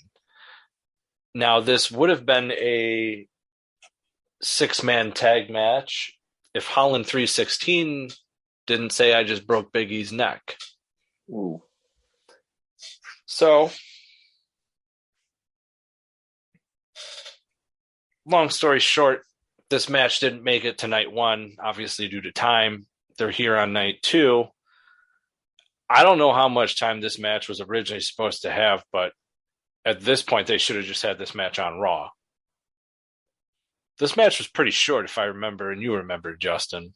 Yeah. I felt bad when they were cut from night 1. I felt like that was pretty shitty. Since we're on the topic, I do want to bring up a point I forgot earlier. The person in front of me, actually, after Austin was celebrating his win over Kevin Owens, he looked at me and he goes, "There's one more match, right?" And I wanted to go, yes, they put the New Day match after Austin's first match in almost 2 decades and Cody Rhodes' return. Yes, stay in your seat while the rest of us file out of the building. But on another topic, yeah, they thankfully with 2 nights of WrestleMania, if a match does get cut from one night, it is able to move on to the next. But with this, I don't even know why they bothered. This felt like, what, a minute and a half? Yeah. It was, to me, it was maybe a little longer than Miz Dominik Mysterio on Raw after Mania. Yeah. It's just, this was a SmackDown match on a Mania card. Yeah. This, again, like I said, this should have been moved to TV if that's the case. Like, hey, sorry, guys. 2 minutes just not enough. Not for the caliber of 2 former world champions. Your guys with the most tag team championship reigns. Like, come on. The most memorable thing about this was Butch acting like a fucking animal. He reminded me of Animal from the Muppets. Just like flailing around and like, moving around. Like, yeah. He was the most memorable part. He wasn't even in the match. Yeah. like they're trying to make him like that. Like, all right, I'm gonna hope you understand what I'm talking about when I ask this. Okay. Do you know what Looney Tunes is? Yes, I know what Looney Tunes is. Okay. Well, you're young at this point. Jesus. Do you know like the big bulldog with the little chihuahua? Yes. Butch is the little chihuahua. See what I'm saying? Yeah. He's the little chihuahua. He's think, the one with the little bark and doing all the running around, and he's the chihuahua of the group. Do you think a fair comparison is Sheamus and Ridge Holland or Bubba and Devon and Butch is Spike?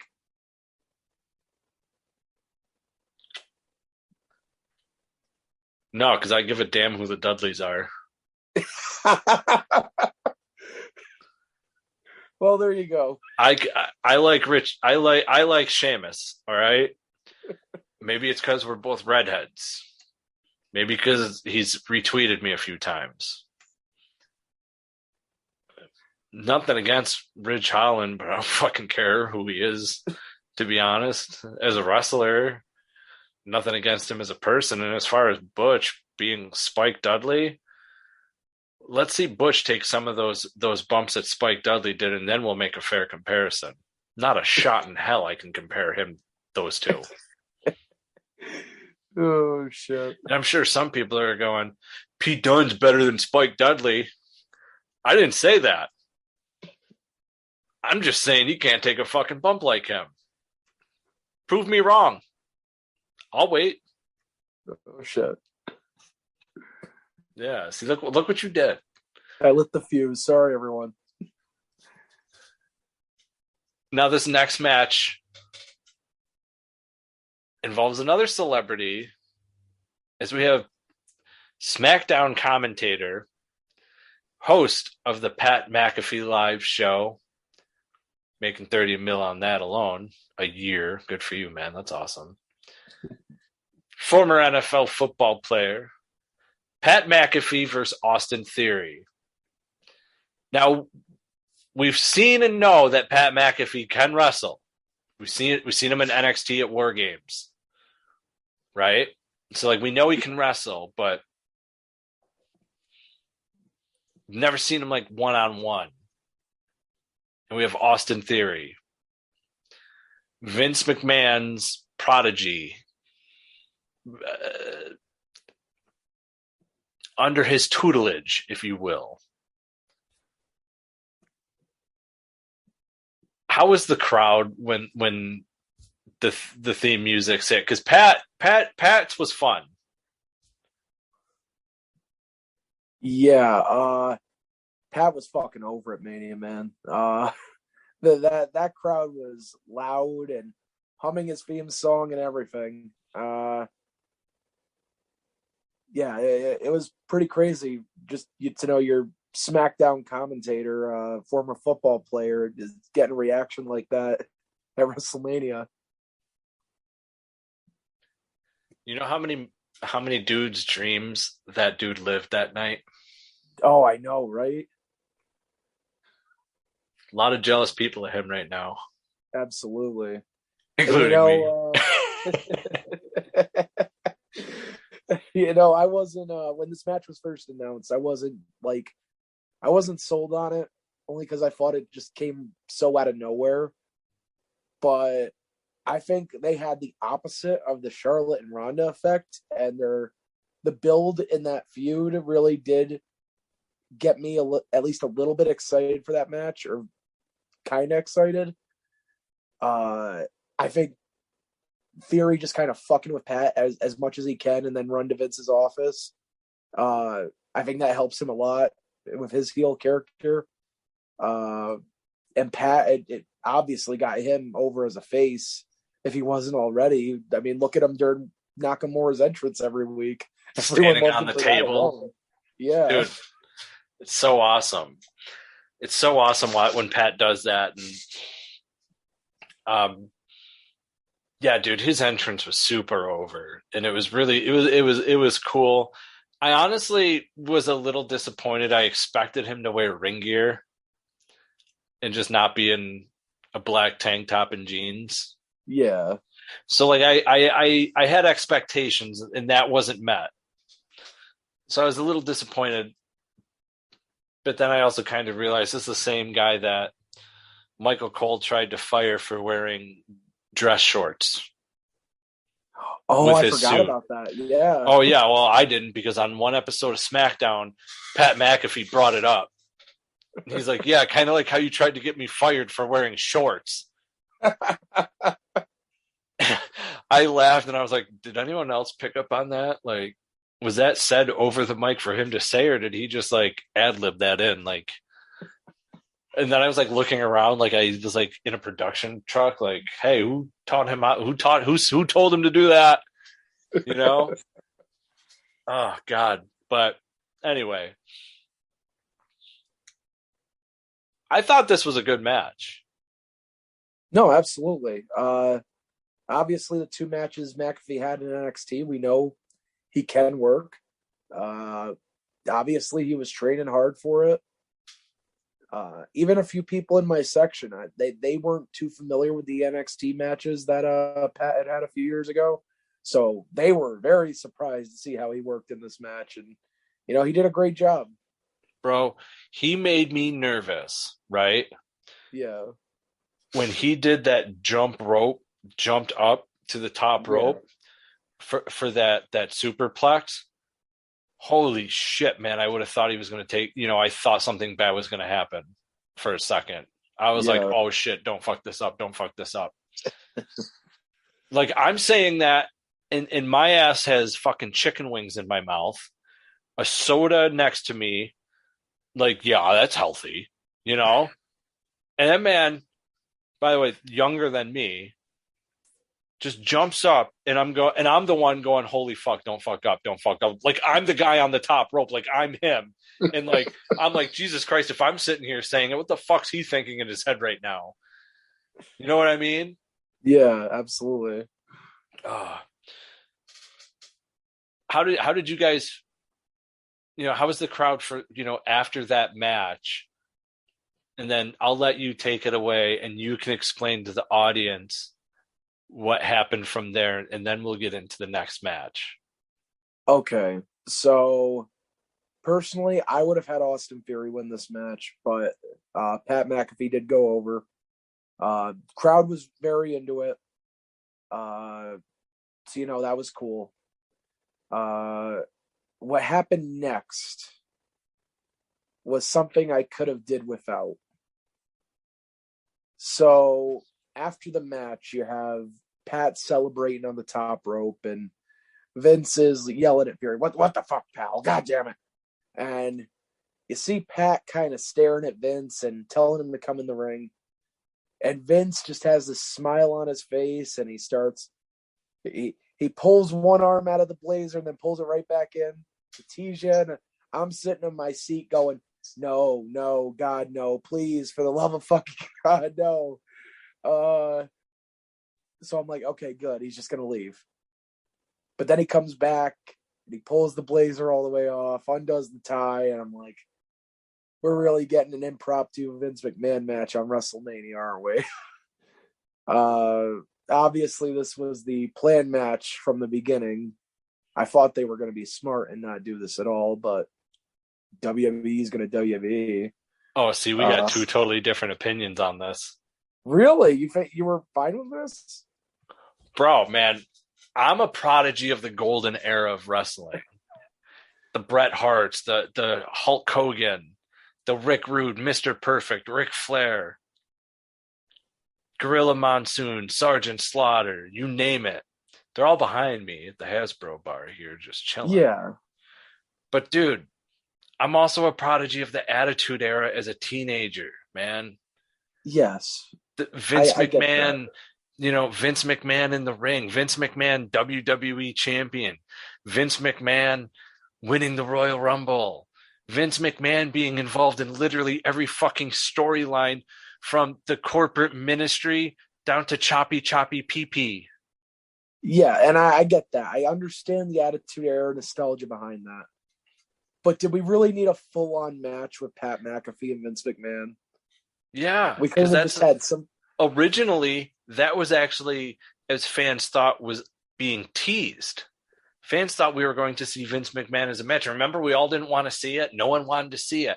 But man, I saw that iconic black tank top, and I saw that he's still got some mighty pythons in them frickin' arms. And I said, by God, he could do it. Vince McMahon can wrestle again. If I doubted Stone Cold the night before and that man made me look like a complete jackass, then Vince McMahon was going to prove me wrong too. And Vince McMahon kind of proved me wrong. I was ecstatic. I didn't care how bad of a match it was going to be. I really didn't. Stone Cold and KO could have been a terrible match, but you know what? I got to see Stone Cold wrestle after 19 years. That made it worth my while. So the fact that I'm getting this with Vince McMahon again, I didn't care if it was going to be a good or bad match. I'm watching Vince McMahon wrestle, which, by the way, he's still jacked at 76 years old. My God! I enjoyed it. I don't know. This didn't do it for me. I think we could have just did with a post-match brawl. Well, you show your age. I'm the same age as Austin Theory, so. Exactly. My point is proven. So it wasn't a good match, realistically. I mean, Pat did his job. He sold the bumps and looked good doing it. Vince ends the match punting a Dallas Cowboys football into the ribs of Pat McAfee. 1, 2, 3 match is over. Fine.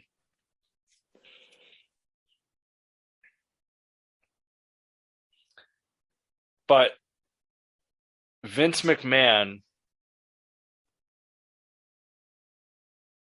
is like Frank Sinatra's "You can't have one without the other, love and marriage go together like a horse and carriage. This I'll tell you, brother, you can't have one without the other." You can't have Vince McMahon without Stone Cold Steve Austin. Ladies and gentlemen, the glass shatters. Justin, you know what to do. Well, let me tell you something. Stone Cold came to WrestleMania on night 2 to open a can of whoop ass. Anyway. So this got a huge pop because no one was expecting Stone Cold. This was the pop I was looking for on night 1. And I think, like I said before, I think Cody's return kind of messed with Stone Cold's reaction a bit. But before we move on, did you notice Vince got scared when they started playing Austin Theory's music? Yeah, I totally forgot about that. He jumped and got scared. I forgot about that. He was so confused. But yeah, from there, Stone Cold comes out, opens a couple of Steve Wazers. What? Gives Austin Theory a stunner.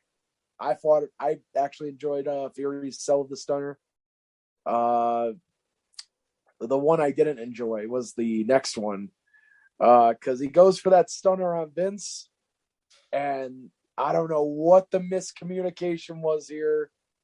He tries to grab Vince, and Vince just kind of bounces off the ropes, and then he finally grabs him. And Vince doesn't even go down; he just kind of remains standing up like he's stiff as a board or something. And it was not a good night for the stunner for Vince McMahon. But even Austin, I think he was about to break out laughing as soon as he was trying to get Vince in position because you could see him smiling with the beer in his mouth. It's just... Yeah. Oh, he was definitely laughing after the Vince McMahon stunner. Oh yeah.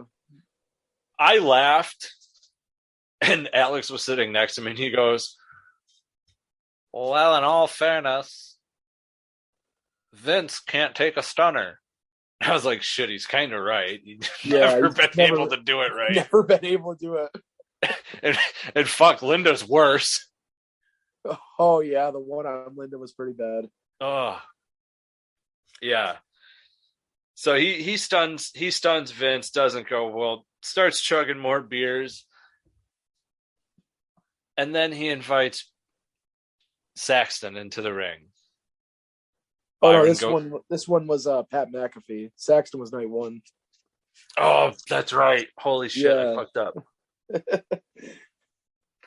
Because I didn't even talk about it on night one. Yeah, damn it. Yeah. Oh, well. Well, night one, he gets a stunner. Instead, this time it's Pat McAfee, which McAfee's was even funnier. McAfee sold it really, really cool, I thought. Yeah. But did they show you guys like how we saw Pat McAfee? Because he was chugging a beer after, like, all right, cool. Oh, it was hilarious. Oh, we bursted out laughing in my section. It was so funny. He's laying there because he gives him the beer to chug, stuns him. He rolled out with the beer.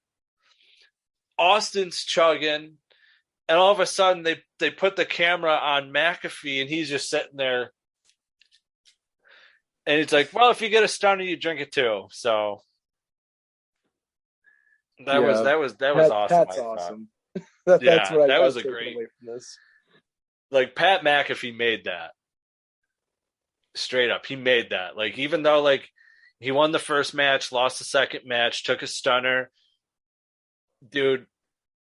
Just like I said in the prediction show on WrestleMania,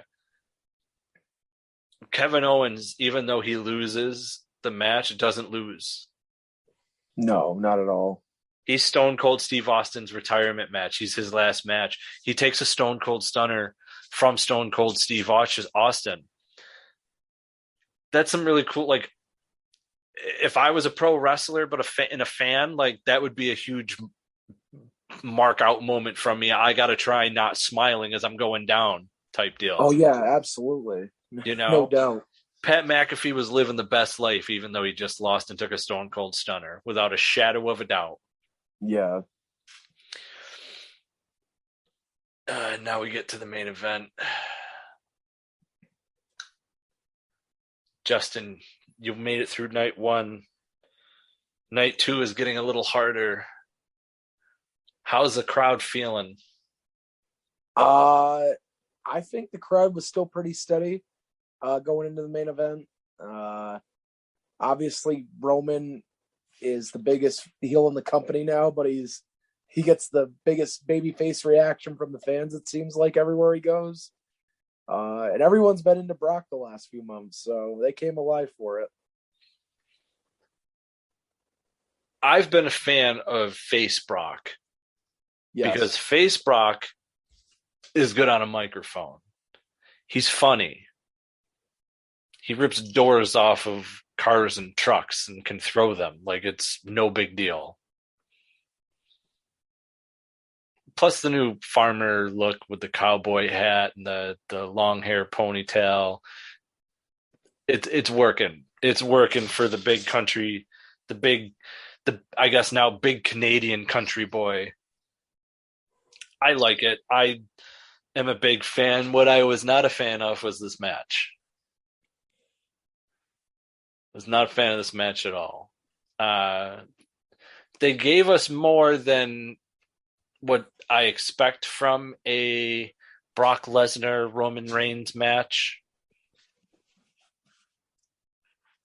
A lot of Superman punches. They did the outside spot with the spear into the guardrail and it breaks. Surprisingly, I expected more F5s. Yeah, wasn't there only one F5 in the match altogether? Yeah, what's up with that? That was a little weird. German suplexes. Wasn't many of those, which is shocking because that's usually Brock's thing.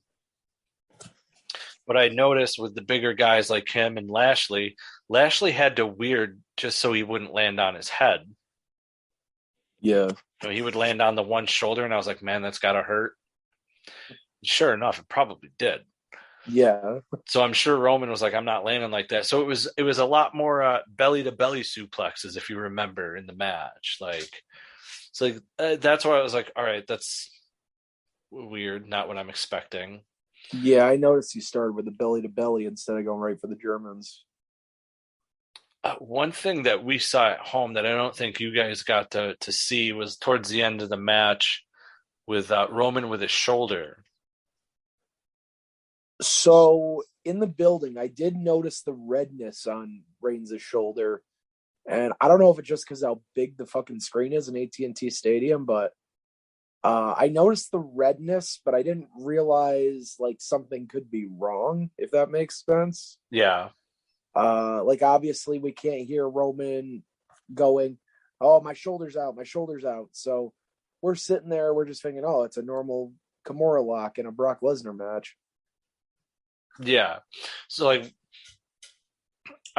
if you go to Twitter, there's a lot of people tweeting that they heard it.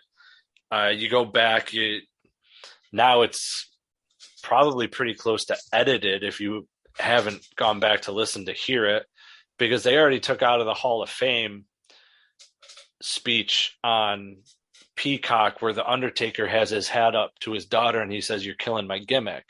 That's already edited out. So if you're going to hear it, now's the time to go look before they start editing things. There was a spot like where you could see like his tricep, and I was into strongman competitions. I used to do those, and I even did bodybuilding. And like your tricep has the horseshoe, like and that's upside down. Yeah, his more coming up towards into the bicep when you looked at it looked like bulging out a little more than normal, which to me, I had thought tricep tear. Then you hear him screaming about his shoulder and you're like, oh shit, okay, never mind.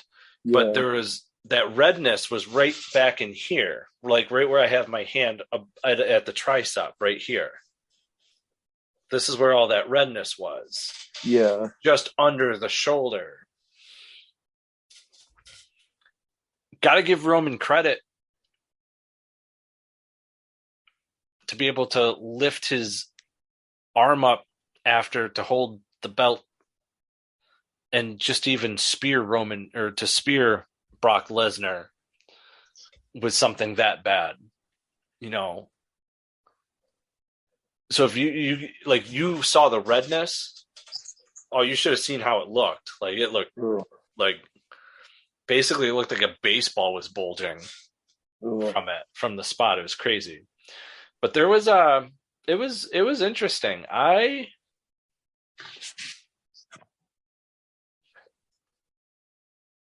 It was like a typical match, but there was little things, like I said, I had noticed. Like it wasn't the German suplexes, it was belly to belly suplexes.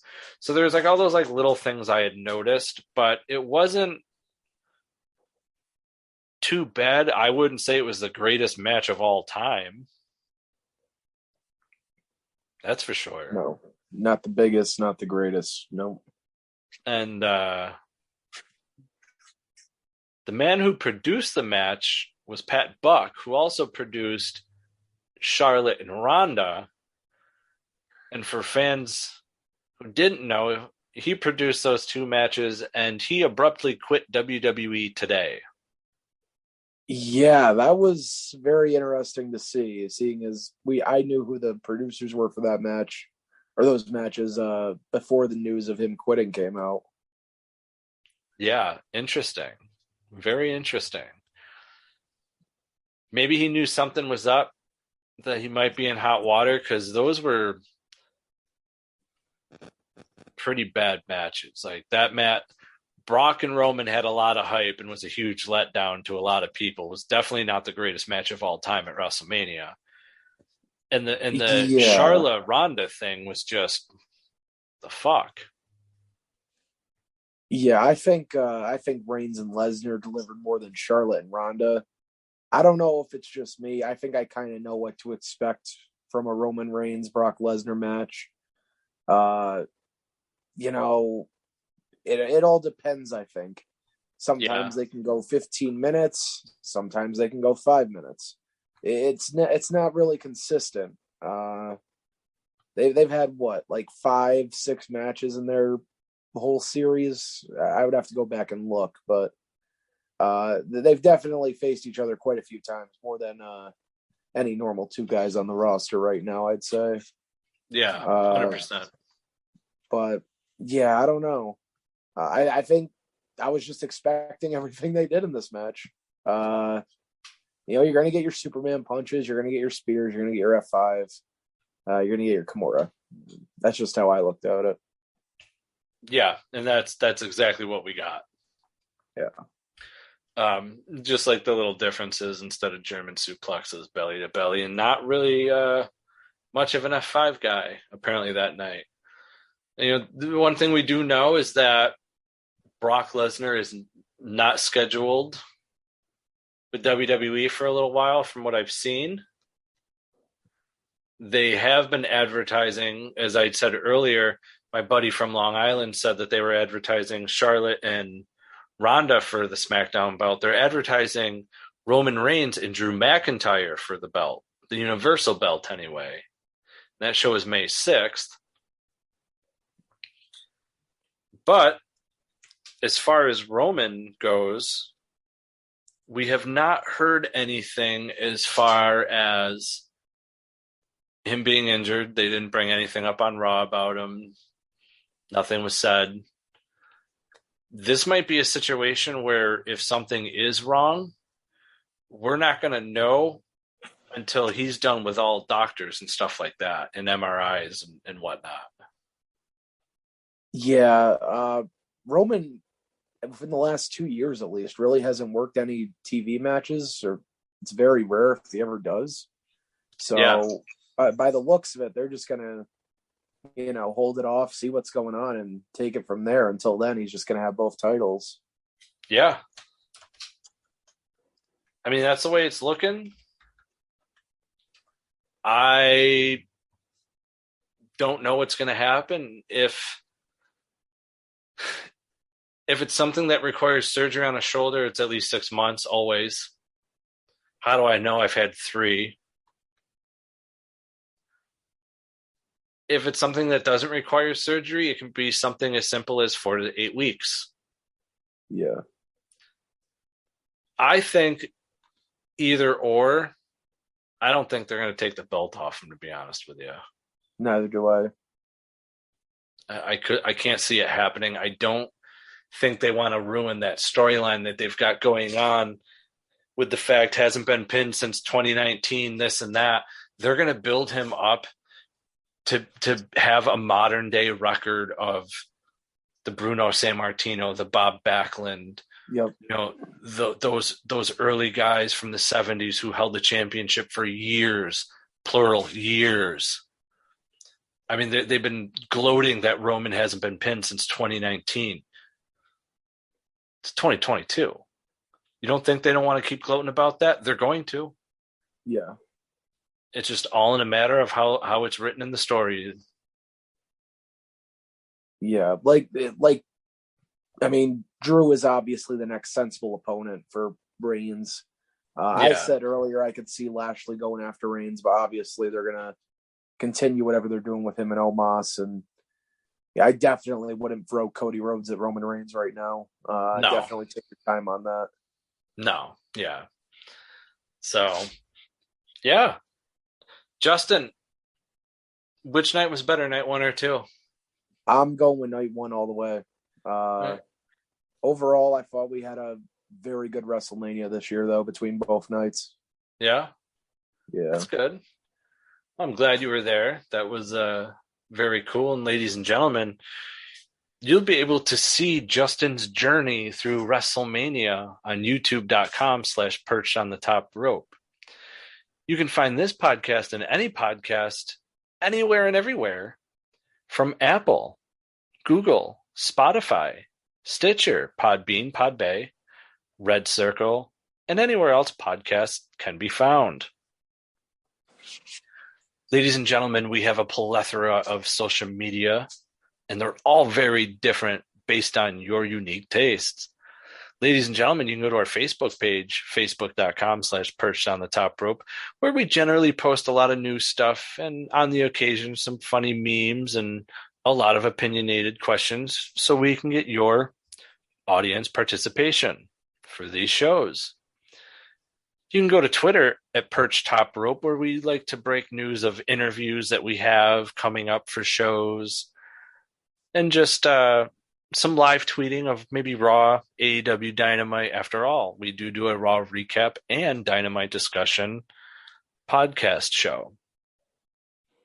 You can find us on TikTok, where we create the best wrestling scenes involving the Selena scene music, My Heart Will Go On. And if that doesn't pique your interest and you want to see the Taskmaster Kevin Sullivan, that's right. The Taskmaster Kevin Sullivan from WCW get humped by a dog. You can. It's Perched on the Top Rope. Ladies and gentlemen, you can find us on Instagram, where it's mostly about the photos and the memes. Come for the laughs and enjoy yourself. It's Perched on the Top Rope podcast. Ladies and gentlemen, always remember, spoiler freeze, the way to be. We're out. Yippee-ki-yay. It used to be hard to find the exact auto parts you needed, and that meant spending a lot of time at swap meets. It's a different game now when you can order exactly what you need from eBay Motors. They have 122 million parts, so you can always find the right fitment. Spend less time searching and more time building with the eBay Motors app, or visit ebaymotors.com. Let's ride. Underdog Fantasy is the fastest growing fantasy app and easiest place to play fantasy sports. Just jump on underdogfantasy.com or download the app, draft your team, and that's it. And if drafts aren't your thing, they also have a pick'em game where you can win 20 times your money in a single night. Use promo code RADIO, and Underdog will double your first deposit when you sign up with up to $100 in bonus cash. Deposit $100, get $100 free. That's promo code RADIO. Terms and conditions apply.